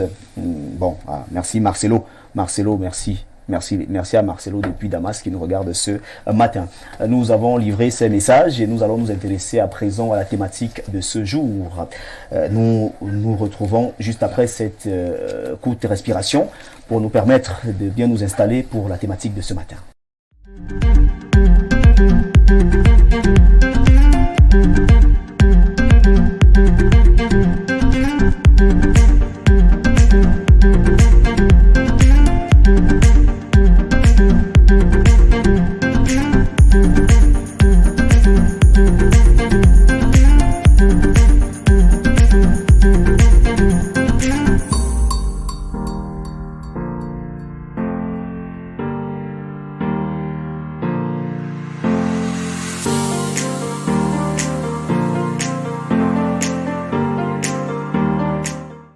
Après avoir fait une fleur à nos partenaires, mesdames, messieurs, nous poursuivons cette belle émission. À présent, on s'intéresse donc à la thématique qui nous réunit ici aujourd'hui. On parle de réussite scolaire. La réussite scolaire est-elle synonyme de compétence? Cette interrogation nous maintient ici jusqu'à la fin de cette émission. Alors, on parle de réussite scolaire. Alors, Jean-Patrick Niem, lorsqu'on parle de réussite scolaire, on doit se référer à quoi? Réussite scolaire, automatiquement, on sait que lorsqu'on parle de réussite scolaire, on parle de celui-là qui est allé à l'école, qui a eu ses diplômes. La réussite scolaire se limite uniquement à avoir les diplômes? Point d'interrogation. Bon, je pense que la réussite scolaire ne peut pas se limiter à avoir le diplôme. Et justement, même, voilà le problème même de l'école aujourd'hui, parce que beaucoup d'entre nous aujourd'hui, nous allons à l'école pour obtenir le diplôme. J'irai même plus loin. En majorité, aujourd'hui, les enfants ne vont plus à l'école pour comprendre l'école. Beaucoup d'entre nous y allons pour obtenir le diplôme, c'est-à-dire j'apprends pour faire le baccalauréat. Je veux réciter les leçons pour aller composer. Une fois la compo est terminée, ce n'est plus mon problème. Non. Je pense que quand on parle de la réussite scolaire, ça veut dire j'ai aimé quelque chose, je suis allé à l'école pour apprendre cette chose et je m'épanouis avec ce que j'ai appris. C'est ce que je peux appeler comme une réussite scolaire, c'est-à-dire je suis allé apprendre quelque chose, je rentre dans la société, je deviens utile par rapport à ce que j'ai appris. Alors, malheureusement, notre jeunesse aujourd'hui, face à cette situation, a un problème énorme. Un problème énorme parce qu'en fait, le parent lui-même, aujourd'hui déjà, ne sait pas pourquoi l'enfant va à l'école. Il se dit qu'il remplit une responsabilité parentale tout simplement. Mais c'est ce qu'il fait. Oui. C'est ce qu'il fait, c'est pas qu'il se dit. Pour lui, c'est qu'il remplit une responsabilité parentale. L'enfant doit aller à l'école. L'enfant a le droit à l'éducation. En septembre, bien entendu, l'enfant doit aller à l'école, il inscrit l'enfant à l'école. Allez aujourd'hui dans les établissements, interrogez les enfants. Ils vous diront, je vais à l'école parce que papa a payé l'école et que jamais, pendant qu'il n'a payé l'école, je ne peux rester à la maison. Alors, nous pensons très fortement que, et c'est pour ça, dans le cadre peut-être du travail que nous faisons au quotidien, nous essayons de proposer aujourd'hui de quitter la simple pédagogie pour la psychopédagogie. Qu'est-ce que vous entendez par là? Que nous quittons l'école classique, les enseignements figés. J'ai souvent dit, dans une salle de classe, il ne devrait pas avoir de deuxième. Tout le monde devrait être premier. C'est-à-dire, si le premier de la classe a 19, tout le monde devrait avoir 19. Parce que tous bénéficient du même professeur, de la même manière de dispenser le cours, du même confort dans cette salle de classe. Bon, c'est vrai que le problème va naître ailleurs. À ce niveau, je ne suis pas d'accord. Parce qu'en fait, c'est ce que je dis, que le problème va naître ailleurs. Confort. Est-ce que celui qui est assis au premier banc a le même confort que celui qui est assis au dernier banc? Oui. Qu'est-ce qui change? Comment vous le démontrez? Je le démontre par la simple situation du fait que l'enseignant fait le tour de la salle. Est-ce que le tableau fait le tour de la salle? Non, mais ce n'est pas parce qu'on est assis au dernier banc, c'est calculé. C'est-à-dire les personnes qui ont conçu les salles de classe. Nous sommes également d'accord que les enfants n'ont pas la même capacité de rétention et que certains enfants présentent des anomalies. C'est pour ça que je dis que le problème va naître ailleurs. Donc vous comprenez que tout le monde ne peut pas être premier si on se limite seulement au fait que ces élèves ont le même enseignant et bénéficient des mêmes enseignements. Non, ils peuvent. Ce qui nous manque est ailleurs. Est-ce qu'il vous arrive souvent d'oublier ce que vous dites entre copains? Vous avez un copain? Vous causez souvent? Bon. Donc, je dis encore que le problème est ailleurs. Mais dans le problème est, si vous dites que le problème est ailleurs, ça veut dire que vous déterminez exactement où est le problème. Revenant à notre thématique, nous risquons de perdre. En fait, je suis en train de proposer que nous quittons les enseignements figés. Donc, la pédagogie simple pour la psychopédagogie. L'école aujourd'hui devrait être cet accompagnement-là qui voudrait que autant l'enseignant apporte à l'élève qu'il doit accepter que l'élève aussi apporte quelque chose. C'est ce qui est fait. Le gouvernement, depuis un certain temps, a lancé une nouvelle approche pédagogique, approche par compétence, qui voudrait que l'élève apporte à l'enseignant et que l'enseignant apporte à l'élève. Je ne souhaiterais pas que nous développions ici, compétent sur le terrain. Sauf s'il y a un technicien de l'enseignement dans cette salle. Je ne souhaiterais il y a un enseignant là-bas. Je ne souhaiterais pas que nous abordions vraiment les sujets dans ce sens-là. Non, en fait, je me limite à ce que vous dites tout simplement.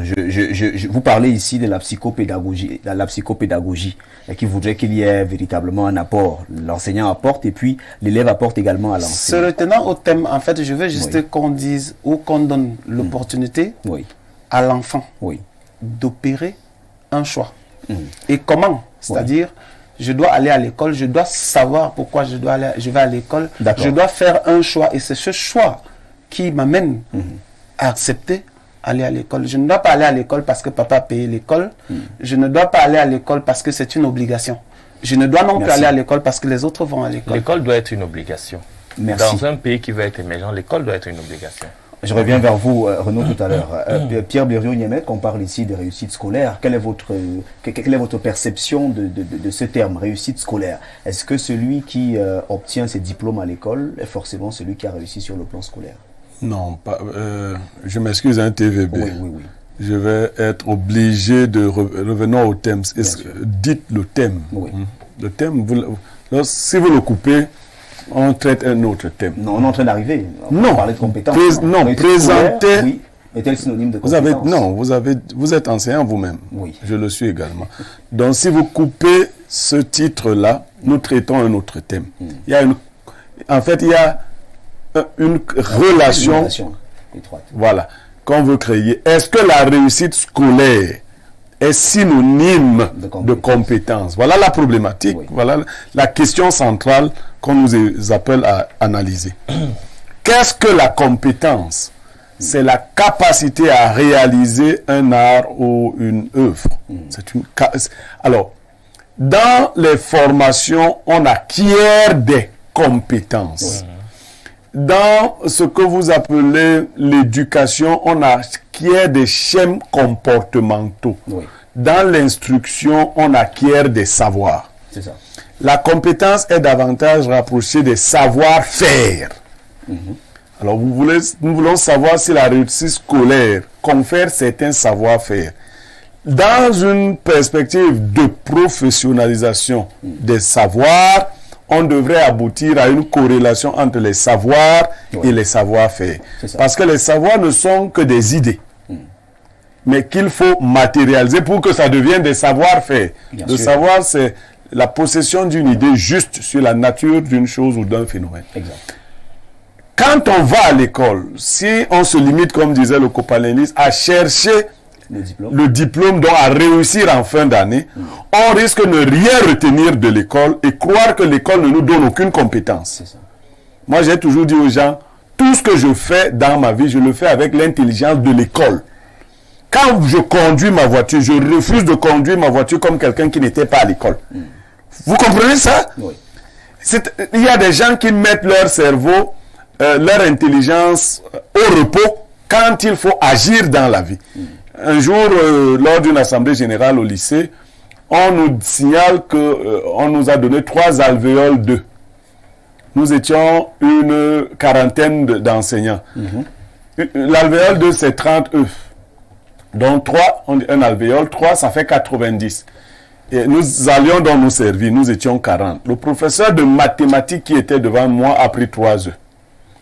Je lui ai dit, tu poses un problème à l'arithmétique. Il n'a pas compris, il me dit, c'est quoi ça? Je lui ai dit, non. On nous a dit qu'on avait 3 alvéoles. Oui. Nous sommes 40. Quand tu prends 3, 40 fois 3, c'est 120. Bon, vous voyez comment les... Oui. Bon, il est mathématicien, mais il n'a pas cru bon, avant d'aller prendre les œufs, de faire cet exercice-là. Je veux dire que la compétence est liée au fait que vous avez voulu vous-même, en acquérant des connaissances, oui, de les mettre au service de la vie, de la quotidienneté du travail. Bien sûr. Si vous échangez avec vos collaborateurs, vos chefs et autres, vous mettez en avant les connaissances que vous avez acquises, vous les insérez, on dit que vous avez une certaine compétence. Bien sûr. Donc dans tout ce que vous faites, l'école peut vous servir. Maintenant, beaucoup ont fait une école déconnectée. Effectivement, on étudiait juste pour valider. Je cause aujourd'hui avec beaucoup d'anciens qui ont été à l'école. Quelqu'un vous dit, moi j'ai fait anthropologie. Un exemple. Mais quand il cause, vous n'entendez rien qui indique qu'il a retenu quoi que ce soit. Tout est nouveau pour lui. Non. C'est-à-dire donc qu'il a dû retenir juste le temps d'entrer dans la salle d'examen et compétir. Et c'est pour cela que moi je vais jusqu'à penser que tout le monde ne doit pas aller dans l'école classique. Tout le monde doit apprendre à lire, à écrire, à compter. Après cela, les cerveaux qui sont déterminés, les cerveaux d'études longues, doivent faire les études longues. D'autres doivent faire des formations. D'autres doivent faire des cycles courts, mais des cycles qui leur permettent de s'insérer. Il faut refuser cette forme d'école qui consiste à envoyer tous les enfants chercher le doctorat. Non, ce n'est pas, c'est pas pratique. Parce que tous les cerveaux, contrairement à ce que disait donc M. Niemp, tous les enfants ne peuvent pas avoir les mêmes performances scolaires dans une salle de classe. Beaucoup de conditions font que ça ne peut... Son projet d'être le premier, si on nous lance là dans une dictée, c'est le même maître qui va lire la dictée, nous serons tous assis ici, mais nous n'aurons pas... Bien sûr. Même si on nous donne les cours de grammaire en même temps. Je crois qu'on a déjà eu le temps de faire nos cours de grammaire. Si on nous lance une dictée là maintenant, il y aura un premier, il y aura un deuxième et il y aura un bon dernier. Mon grand frère, il est difficile un peu de parler quand son père a parlé. Non, ne mets pas ça en avant. Mais si tu as un argument, développe-le. La vérité, c'est que l'école, les enseignements nous sont exogènes. Et du moment où les enseignements sont exogènes en l'homme, ça veut dire que nous avons les mêmes capacités d'apprentissage. Bon, maintenant, vous voyez, vous vous trompez. Les enseignements ne sont pas exogènes parce que l'enfant n'est pas une coquille vide. C'est pas un bois. Attendez, maintenant, vous voulez qu'on parle d'école? L'enfant que vous rencontrez n'a pas fait tabula rasa. C'est pas une table vide. Vous comprenez? C'est un amas déjà de connaissances. Il y a même des enfants à qui vous n'enseignez rien. Vous savez ça, en tant qu'il y a ce qu'on appelle les génies, là, quand ils sont en classe, à peine vous avez suscité quelque chose que lui, sa tête a produit 1000 choses au-delà de... Non, nous ne sommes pas les mêmes, c'est pas vrai. Corrige les erreurs des enseignants. Non, vous ne rencontrez pas un réservoir vide, vous enseignant, et vous devez le remplir. L'être humain qui vient, le QI est calculé avant même qu'on aille à l'école. Vous ne m'avez pas laissé chuter. Oui. En fait, ce que je voulais dire, c'est que tout de suite, vous avez développé quelque chose de très important. Les capacités. Vous nous avez dit que nous partons à l'école justement pour acquérir ces capacités qui sont attestées par un diplôme académique. Ça, je suis très d'accord avec vous. Et c'est là où je dis, l'école, c'est-à-dire les enseignements, nous sont exogènes. Par contre, vous avez par la suite dit que l'homme que nous sommes, nous avons notre caractère, nous avons notre comportement qui, en principe, ne nous est pas... Non, vous n'avez pas saisi. Je sors rapidement. L'être humain a des connaissances innées. Il y en a, on appelle, c'est ce que Socrate appelle la maïeutique. Socrate dit même que vous n'enseignez rien à l'autre. Vous accouchez seulement les esprits. C'est-à-dire vous provoquez ce qui est déjà en l'homme. Il y a une autre idée qui veut penser que les idées viennent de l'extérieur. Mais rien n'entre dans l'intelligence qui n'y avait existé avant d'une manière ou d'une autre. Bon, je vais pas vraiment... Oui, Renaud et Boto, on parle ici de réussite scolaire. Est-ce que, d'après vous, elle est synonyme de compétence au regard de ce que nous voyons dans la société de plus en plus? Premièrement, il faut déjà savoir ce que l'on met dans réussite. Oui. Réussite, parce que si moi, j'ai grandi dans une famille où personne n'a jamais eu le CEPE, le fait pour moi, peut-être d'avoir un CEPE serait un synonyme de réussite. Maintenant, moi, je vais vous dire comment moi je comprends le sujet. Est-ce que la réussite scolaire est synonyme de compétence? Ça veut dire, est-ce que si on trouve un diplômé, si on veut par exemple recruter quelqu'un pour un poste, est-ce que c'est le fait d'avoir des diplômes qui attestent de ce qu'il a des compétences? Au Cameroun, je répondrais non. Je répondrais non parce que il y a beaucoup de raccourcis que l'on prend au Cameroun pour avoir des diplômes. Il y a beaucoup de faux diplômes dans les entreprises. Je ne vais pas citer certaines entreprises parapubliques ici où on a essayé à un moment donné de vérifier les diplômes. C'était une catastrophe. Vous voyez, on a dû renvoyer plus d'une centaine de personnels qui avaient des faux diplômes. Vous voyez, il y a donc ce problème de faux diplômes. Il y a les notes sexuellement transmissibles dans les établissements scolaires, les universités, etc. Et l'on sait désormais finalement qu'à l'université, avoir le doctorat n'est plus synonyme de grande compétence. Un individu qui est téméraire, c'est-à-dire un gars qui est patient et qui est persévérant, finit par avoir le doctorat au Cameroun. Vous comprenez? Donc, le fait d'avoir un titre de docteur, professeur, dans notre contexte camerounais, ce n'est plus synonyme de compétence. La preuve en est que on a eu un pays qui a été géré par le titulaire d'un CP, mais le pays se portait plutôt pas mal. Hein? Nous avons un pays actuellement géré par des agrégés. Il y a des ministères qui dépassent des professeurs agrégés actuellement. Vous voyez, à gérer. Comprenez?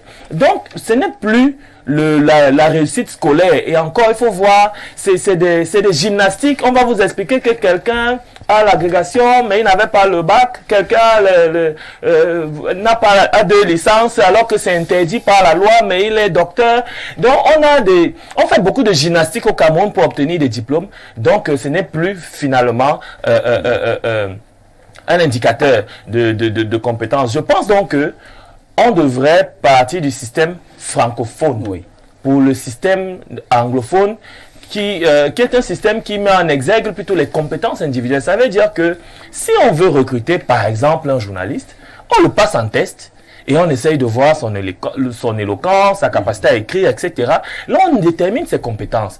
Bon, si on se limite à voir les gros diplômes, les masters obtenus à Lille en France, à l'ESTIC, on ne va pas s'en sortir. Il faut comprendre un peu quelle est ma position sur le sujet. Oui, Bernardo Basson, on parle ici de cette compétence. On revient également avec la réussite scolaire. Bon nombre d'élèves, comme le présentent vos copanélistes, vont à l'école pour chercher uniquement le diplôme. Il faudrait également tirer un tout petit peu les oreilles de certains parents ce matin qui ne s'intéressent peut-être pas aux compétences de leurs enfants, mais qui s'intéressent uniquement au diplôme. L'enfant doit aller à l'école et puis il doit uniquement avoir de bonnes notes. Les parents mettent juste un accent sur les notes que l'enfant doit avoir à l'école et le diplôme que l'enfant doit obtenir en fin d'année. Il faut également dire que dans ce sillage, les parents doivent veiller attentivement et se rassurer effectivement que les enfants ont la capacité de développer des compétences au regard de leur performance scolaire.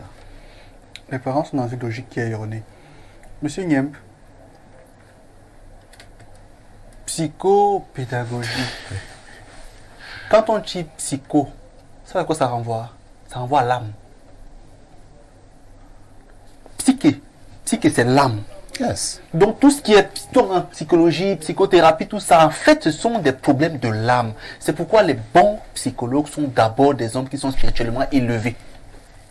Ça, c'est une parenthèse pour vous dire que laisser les théories des blancs psychologie, au fond, ça renvoie à ce qui touche à l'âme. Autre chose, le système scolaire dont on parle chez nous est-il synonyme de compétence? La réussite garantit la compétence? Non. Elle peut, dans certains cas. Mais telle que la question est posée, la réponse c'est non. Parce que la réussite scolaire est-elle synonyme? Elle n'est pas synonyme. Mais elle peut conduire ou pas. Pourquoi? Le système scolaire camerounais ou international est un système de répétition pour beaucoup. Bravo. À l'école, on répète. On ne produit pas. C'est pourquoi, pour moi, les histoires de thèse, j'ai abandonné. Parce qu'en thèse, on vous dit, il faut les notes de bas de page. Vous ne produisez rien. Vous devez reprendre ce qu'on a déjà fait. Essayez de le dire en d'autres termes, en vos propres mots. Dans le système de production, que nécessite la compétence, vous n'êtes pas vraiment sollicité. Or, la compétence, c'est la capacité. Être compétent veut dire être apte. La compétence, c'est l'aptitude. Bon, mais ne minorez pas la thèse non plus. Hein. Je ne la minore pas, monsieur Niemp, je ne la minore pas. il faut une créativité dans une thèse. On appelle ça une originalité. Une thèse ne doit pas ressembler à une autre thèse. Même si vous parlez du même sujet ou du même thème, grand thème. Les thèses d'aujourd'hui, monsieur Niemek, il y a des thèses d'aujourd'hui qui sont comme des rédactions, des titres de rédaction. Monsieur Niemek est super déjà. Je veux simplement dire, ne minorons pas la thèse. La minore pas, mais je dis dans le principe, ce qu'on vous emmène à faire en mémoire, par exemple, en Master 2, vous produisez très peu. Des fois, on vous dit non, ne prends pas un thème qu'on n'a pas encore traité. Prends un thème déjà traité. Et vous, tu sais de quoi je parle. Bien sûr, bien sûr. Ça veut dire qu'aujourd'hui, qui dit réussite scolaire dit en fait réussite de reproduction. Nos agrégés que vous voyez sont des répétiteurs des thèmes et des thèses déjà proposées ou présentées à l'étranger. Ça, c'est la vérité. Ah, oui. Beaucoup s'élèvent chez nous en droit. Ils vous citent Bergel, Maurice Auru, tout ce que vous imaginez. Eux-mêmes produisent très peu. C'est une compétence. Hein. Or, cette compétence qu'est la recherche. La recherche n'est pas une compétence. Mais la recherche peut parvenir à produire quelqu'un de compétent. Parce qu'en recherchant, on arrive à un niveau d'aptitude de ce qu'on a recherché. On devient apte à créer à l'issue de la recherche. Pour rechercher, il faut d'abord être apte. Hein. Apte à rechercher. Ou il faut être autorisé à rechercher. Il faut même d'abord être apte à rechercher. Beaucoup ne savent pas rechercher. Oui, c'est vrai, mais le milieu là est compliqué. Mais on se comprend. Ce que je veux dire, c'est que ce qu'il faut intégrer pour les parents, c'est que lorsqu'on veut construire un enfant, qui n'est vraiment pas un enfant, lorsqu'on veut construire un humain, on doit l'emmener à développer des aptitudes. La réussite scolaire confère des théories, confère des savoirs théoriques qu'il faut maintenant rendre pratique pour devenir compétent. Et aujourd'hui, le système qui est mis en place chez nous ne garantissait pas vraiment cela. Aujourd'hui, ça commence à changer. On voit les écoles d'agriculture qui commencent à émerger, les écoles dans lesquelles on apprend à pêcher. Voilà. Là, ça commence à changer. Mais à l'époque, c'était systématiquement littéraire. Donc, à mon sens, la réussite scolaire garantit-elle la compétence? Non, mais elle devrait le faire à terme dans un environnement qui se veut être constructif. Jean-Patrick Niem. Oui, je rebondis un peu tout de suite. En fait, pas rebondir, j'accompagne le frère dans ce qu'il dit. Bernardo. Oui. En fait, c'est qu'il est en train de soulever un problème. Et c'est ça le problème que nous vivons. Et c'est pourquoi j'essayais de développer tout à l'heure que l'école nous est exogène. En principe, l'homme vit avec deux aspects. Nous avons des aspects exogènes et des aspects endogènes. Quand vous parlez de l'âme, justement, vous êtes en train de me rejoindre quand je dis que nous devons quitter des enseignements figés, c'est-à-dire la pédagogie, pour la psychopédagogie. Pourquoi la psychopédagogie? Justement parce que il devrait avoir quelque chose qui vienne de nous pour produire et capitaliser ce que nous recevons. Nous recevons quoi? Les enseignements. Mais maintenant, nous avons quoi? Nous avons notre comportement. Nous avons notre caractère. Qui nous sont endogènes. Ça, on ne peut pas enlever en nous. Oui. Sauf, c'est avec ça que nous naissons. C'est ça qui fait notre âme. Bon, l'école qu'on nous enseigne, on nous dit tout simplement, dans une salle de classe, tout le monde doit savoir que pi est 3 égale à 3,14. Quand l'enseignant a dit ça, tout le monde doit comprendre et tout le monde doit mémoriser. Maintenant, pendant que l'enseignant le dit, vous pouvez être en train de bavarder, moi je suis attentif. Raison pour laquelle, pendant l'interrogation, je pourrais répondre, vous ne pourrez pas répondre parce que vous n'aviez pas suivi l'enseignant. Je pense que c'est de là que naît le problème. Et il vient justement de quelque chose qui voudrait que je n'ai pas été calme, je n'avais pas compris ce que c'est que le silence a dit l'écoute, et je n'avais pas compris ce que l'enseignant avait dit. Alors, pour continuer un peu, ce binaire-là. Vous savez qu'on triche. Quand on triche beaucoup. Mais est-ce que si vous trichez, vous êtes compétent? Un tricheur ne peut pas être compétent. Répondez à la question, pas moi. Mais je vous rejoins, je suis d'accord avec vous. Réussi, non? Laissez-moi un peu chuter. Bien sûr. Maintenant, quand nous avons eu des aptitudes, justement, ce que nous sommes en train de dire, c'est qu'aujourd'hui, au-delà des aptitudes, il manque quelque chose. Il manque quoi? Les attitudes. Je pense que pour constituer l'être humain que nous avons besoin aujourd'hui, pour justifier que l'école est synonyme de la compétence, nous devons justement avoir cet individu qui regroupe et les capacités, dont les aptitudes, et les attitudes, et des bonnes attitudes. Niem me fait penser au représentant résident de l'IAI Cameroun, M. Armand Koudabanda, qui a pour coutume de dire que pour atteindre la meilleure altitude, il ne suffit pas seulement d'avoir de bonnes aptitudes. De bonnes aptitudes, et c'est vrai. Il faut également avoir de bonnes attitudes pourvu que cela soit une habitude et que cela se fasse en Être licencié ne fait pas de vous quelqu'un de bonne moralité. Merci beaucoup. Permettez que je prenne les messages de nos téléspectateurs qui sont scotchés en ce moment. Nous allons d'abord prendre le message de monsieur Basile Ndobo qui nous écrit depuis l'Italie en ce moment, plus précisément depuis Ferrara. Bonjour TVB et aux autres. Il faut déjà se demander si ce qu'on nous apprend dans nos écoles et universités nous mène à une compétence particulière. On a des écoles où on apprend le vrac et à un moment, on se rend compte, malgré les diplômes universitaires, qu'on ne sait rien faire. Et en effet, c'est franchement voulu par nos gouvernants. On trouve ainsi à tous les postes des énamiens qui sont supposés savoir tout faire, donc détiennent la compétence des compétences. Merci. Merci donc à monsieur Ndobo qui nous regarde depuis l'Italie en ce moment. Merci pour votre participation et bonjour à tous nos frères qui sont du côté de la diaspora, donc pas seulement en Italie mais dans tous les autres pays. Bonjour TVB, à votre panel. Pour le sujet en espèces, la réussite scolaire est synonyme de compétence a priori car c'est à travers ce diplôme qu'on pourra présenter un certain nombre de choses, concours, dossiers, il a mis entre guillemets. On fera toujours recours au diplôme dans un préalable. Et rappelez-vous, on a toujours besoin du certificat avant toute chose. Toutefois, il est aussi à noter que la réussite scolaire s'écarte aussi de la compétence. Au vu des concours liés à cette réussite, faux diplôme, corruption, favoritisme, il remet également entre guillemets. Voilà pourquoi j'ai toujours dit à mon humble avis que la véritable école ne consiste pas à réciter, mais à comprendre. Notez bien, nos parents n'ont pas fait les grandes études, mais sont brillants aujourd'hui face à leurs enfants au grand diplôme. C'est Armel qui nous écrit depuis Emana ce matin et qui salue donc la connaissance de ses parents qui sont un peu plus brillants que lui, parce que j'estime qu'il a de grands diplômes, parce qu'il a dit sont un peu plus brillants que les jeunes qui ont des grands diplômes en ce moment. Bonjour TVB au panel. Comment monsieur Niem peut dire que tous les élèves peuvent être premiers? Alors, tout le monde peut certainement être président de la République. Le seul synonyme de compétence est l'alliage des savoirs et des savoir-faire. L'un sans l'autre n'exclut peut-être pas la compétence, mais ne la garantit aucunement. C'est Loric qui nous le fait savoir ce matin. Monsieur Niem veut seulement nous embrouiller son discours grandiloquent et les grands termes qui vont avec. Monsieur Niem, vous êtes venu embrouiller mes téléspectateurs ce matin. Bonjour Info TV. La réussite scolaire aujourd'hui n'est plus une compétence car le Cameroun est un pays où on met en valeur le diplôme. Or, le diplôme n'est pas synonyme de compétence car beaucoup sont incapables de s'exprimer ou de maîtriser ce qu'on a appris pour le système anglais. Et là, bon.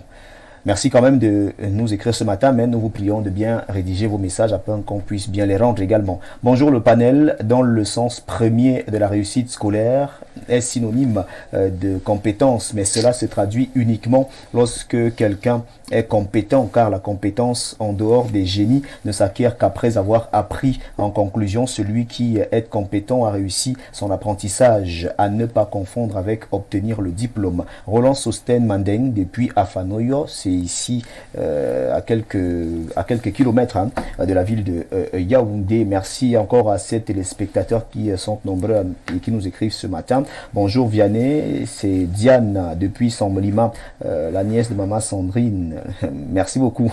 Merci à Diana qui nous regarde ce matin depuis Sambolima et merci encore de nous faire confiance. Bonjour les démineurs, je rends hommage à l'expertise de monsieur Niemek.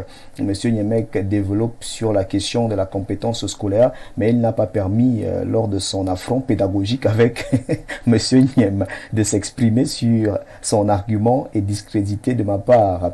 Que chaque panéliste éclaire à sa façon les téléspectateurs et en particulier nous étudiants. C'est Lionel et Lomba depuis Lever. Merci à ces étudiants qui nous regardent en ce moment. Je dois avouer que nous sommes au terme de ce programme. programme et nous allons présenter toutes nos excuses à ceux des téléspectateurs qui n'ont pas vu leur message être rendu ici. Merci quand même de nous faire confiance. Merci parce que c'est votre confiance qui nous permet de donner le meilleur de nous-mêmes tous les jours afin de vous apporter encore un peu plus tous les jours. Merci donc à vous, chers panélistes. Malheureusement, nous sommes au terme de ce programme. Il est 11h passé de 52 minutes. Merci à Bernardo Basson qui est toujours là et qui a répondu présent une fois encore ce matin. C'est le sucre national. Merci à Pierre Blériot-Niemec, le consultant de tout temps et de tous les espaces. Merci également à vous, Jean-Patrick Niem, coach pédagogique. Merci pour cette participation ce jour. Et pour clôturer, je vais remercier Renaud Eboto, qui est un habitué de ce plateau. C'est un écrivain et analyste politique qui nous a encore fait l'honneur d'être là ce matin. Mesdames, messieurs, ne partez surtout pas. Info TV continue de vous proposer encore des plus belles tout à l'heure lorsqu'il sera 12h. Retrouvez bel et bien votre journal tout en images. Après le journal, donc à 12h30, les plus belles femmes de la Terre vont s'installer sur ce plateau, les Amazones, et vont donc vous accompagner pendant une bonne tranche d'antenne. Mesdames, messieurs, on va se donner rendez-vous demain pour la dernière sortie de la semaine. Cette émission Espace Miné, c'est la fin. Actuellement, nous mettons la clé sous le paillasson et on va vous donner rendez-vous demain. Bonne suite d'émission à toutes et à tous. Bonne suite de journée également.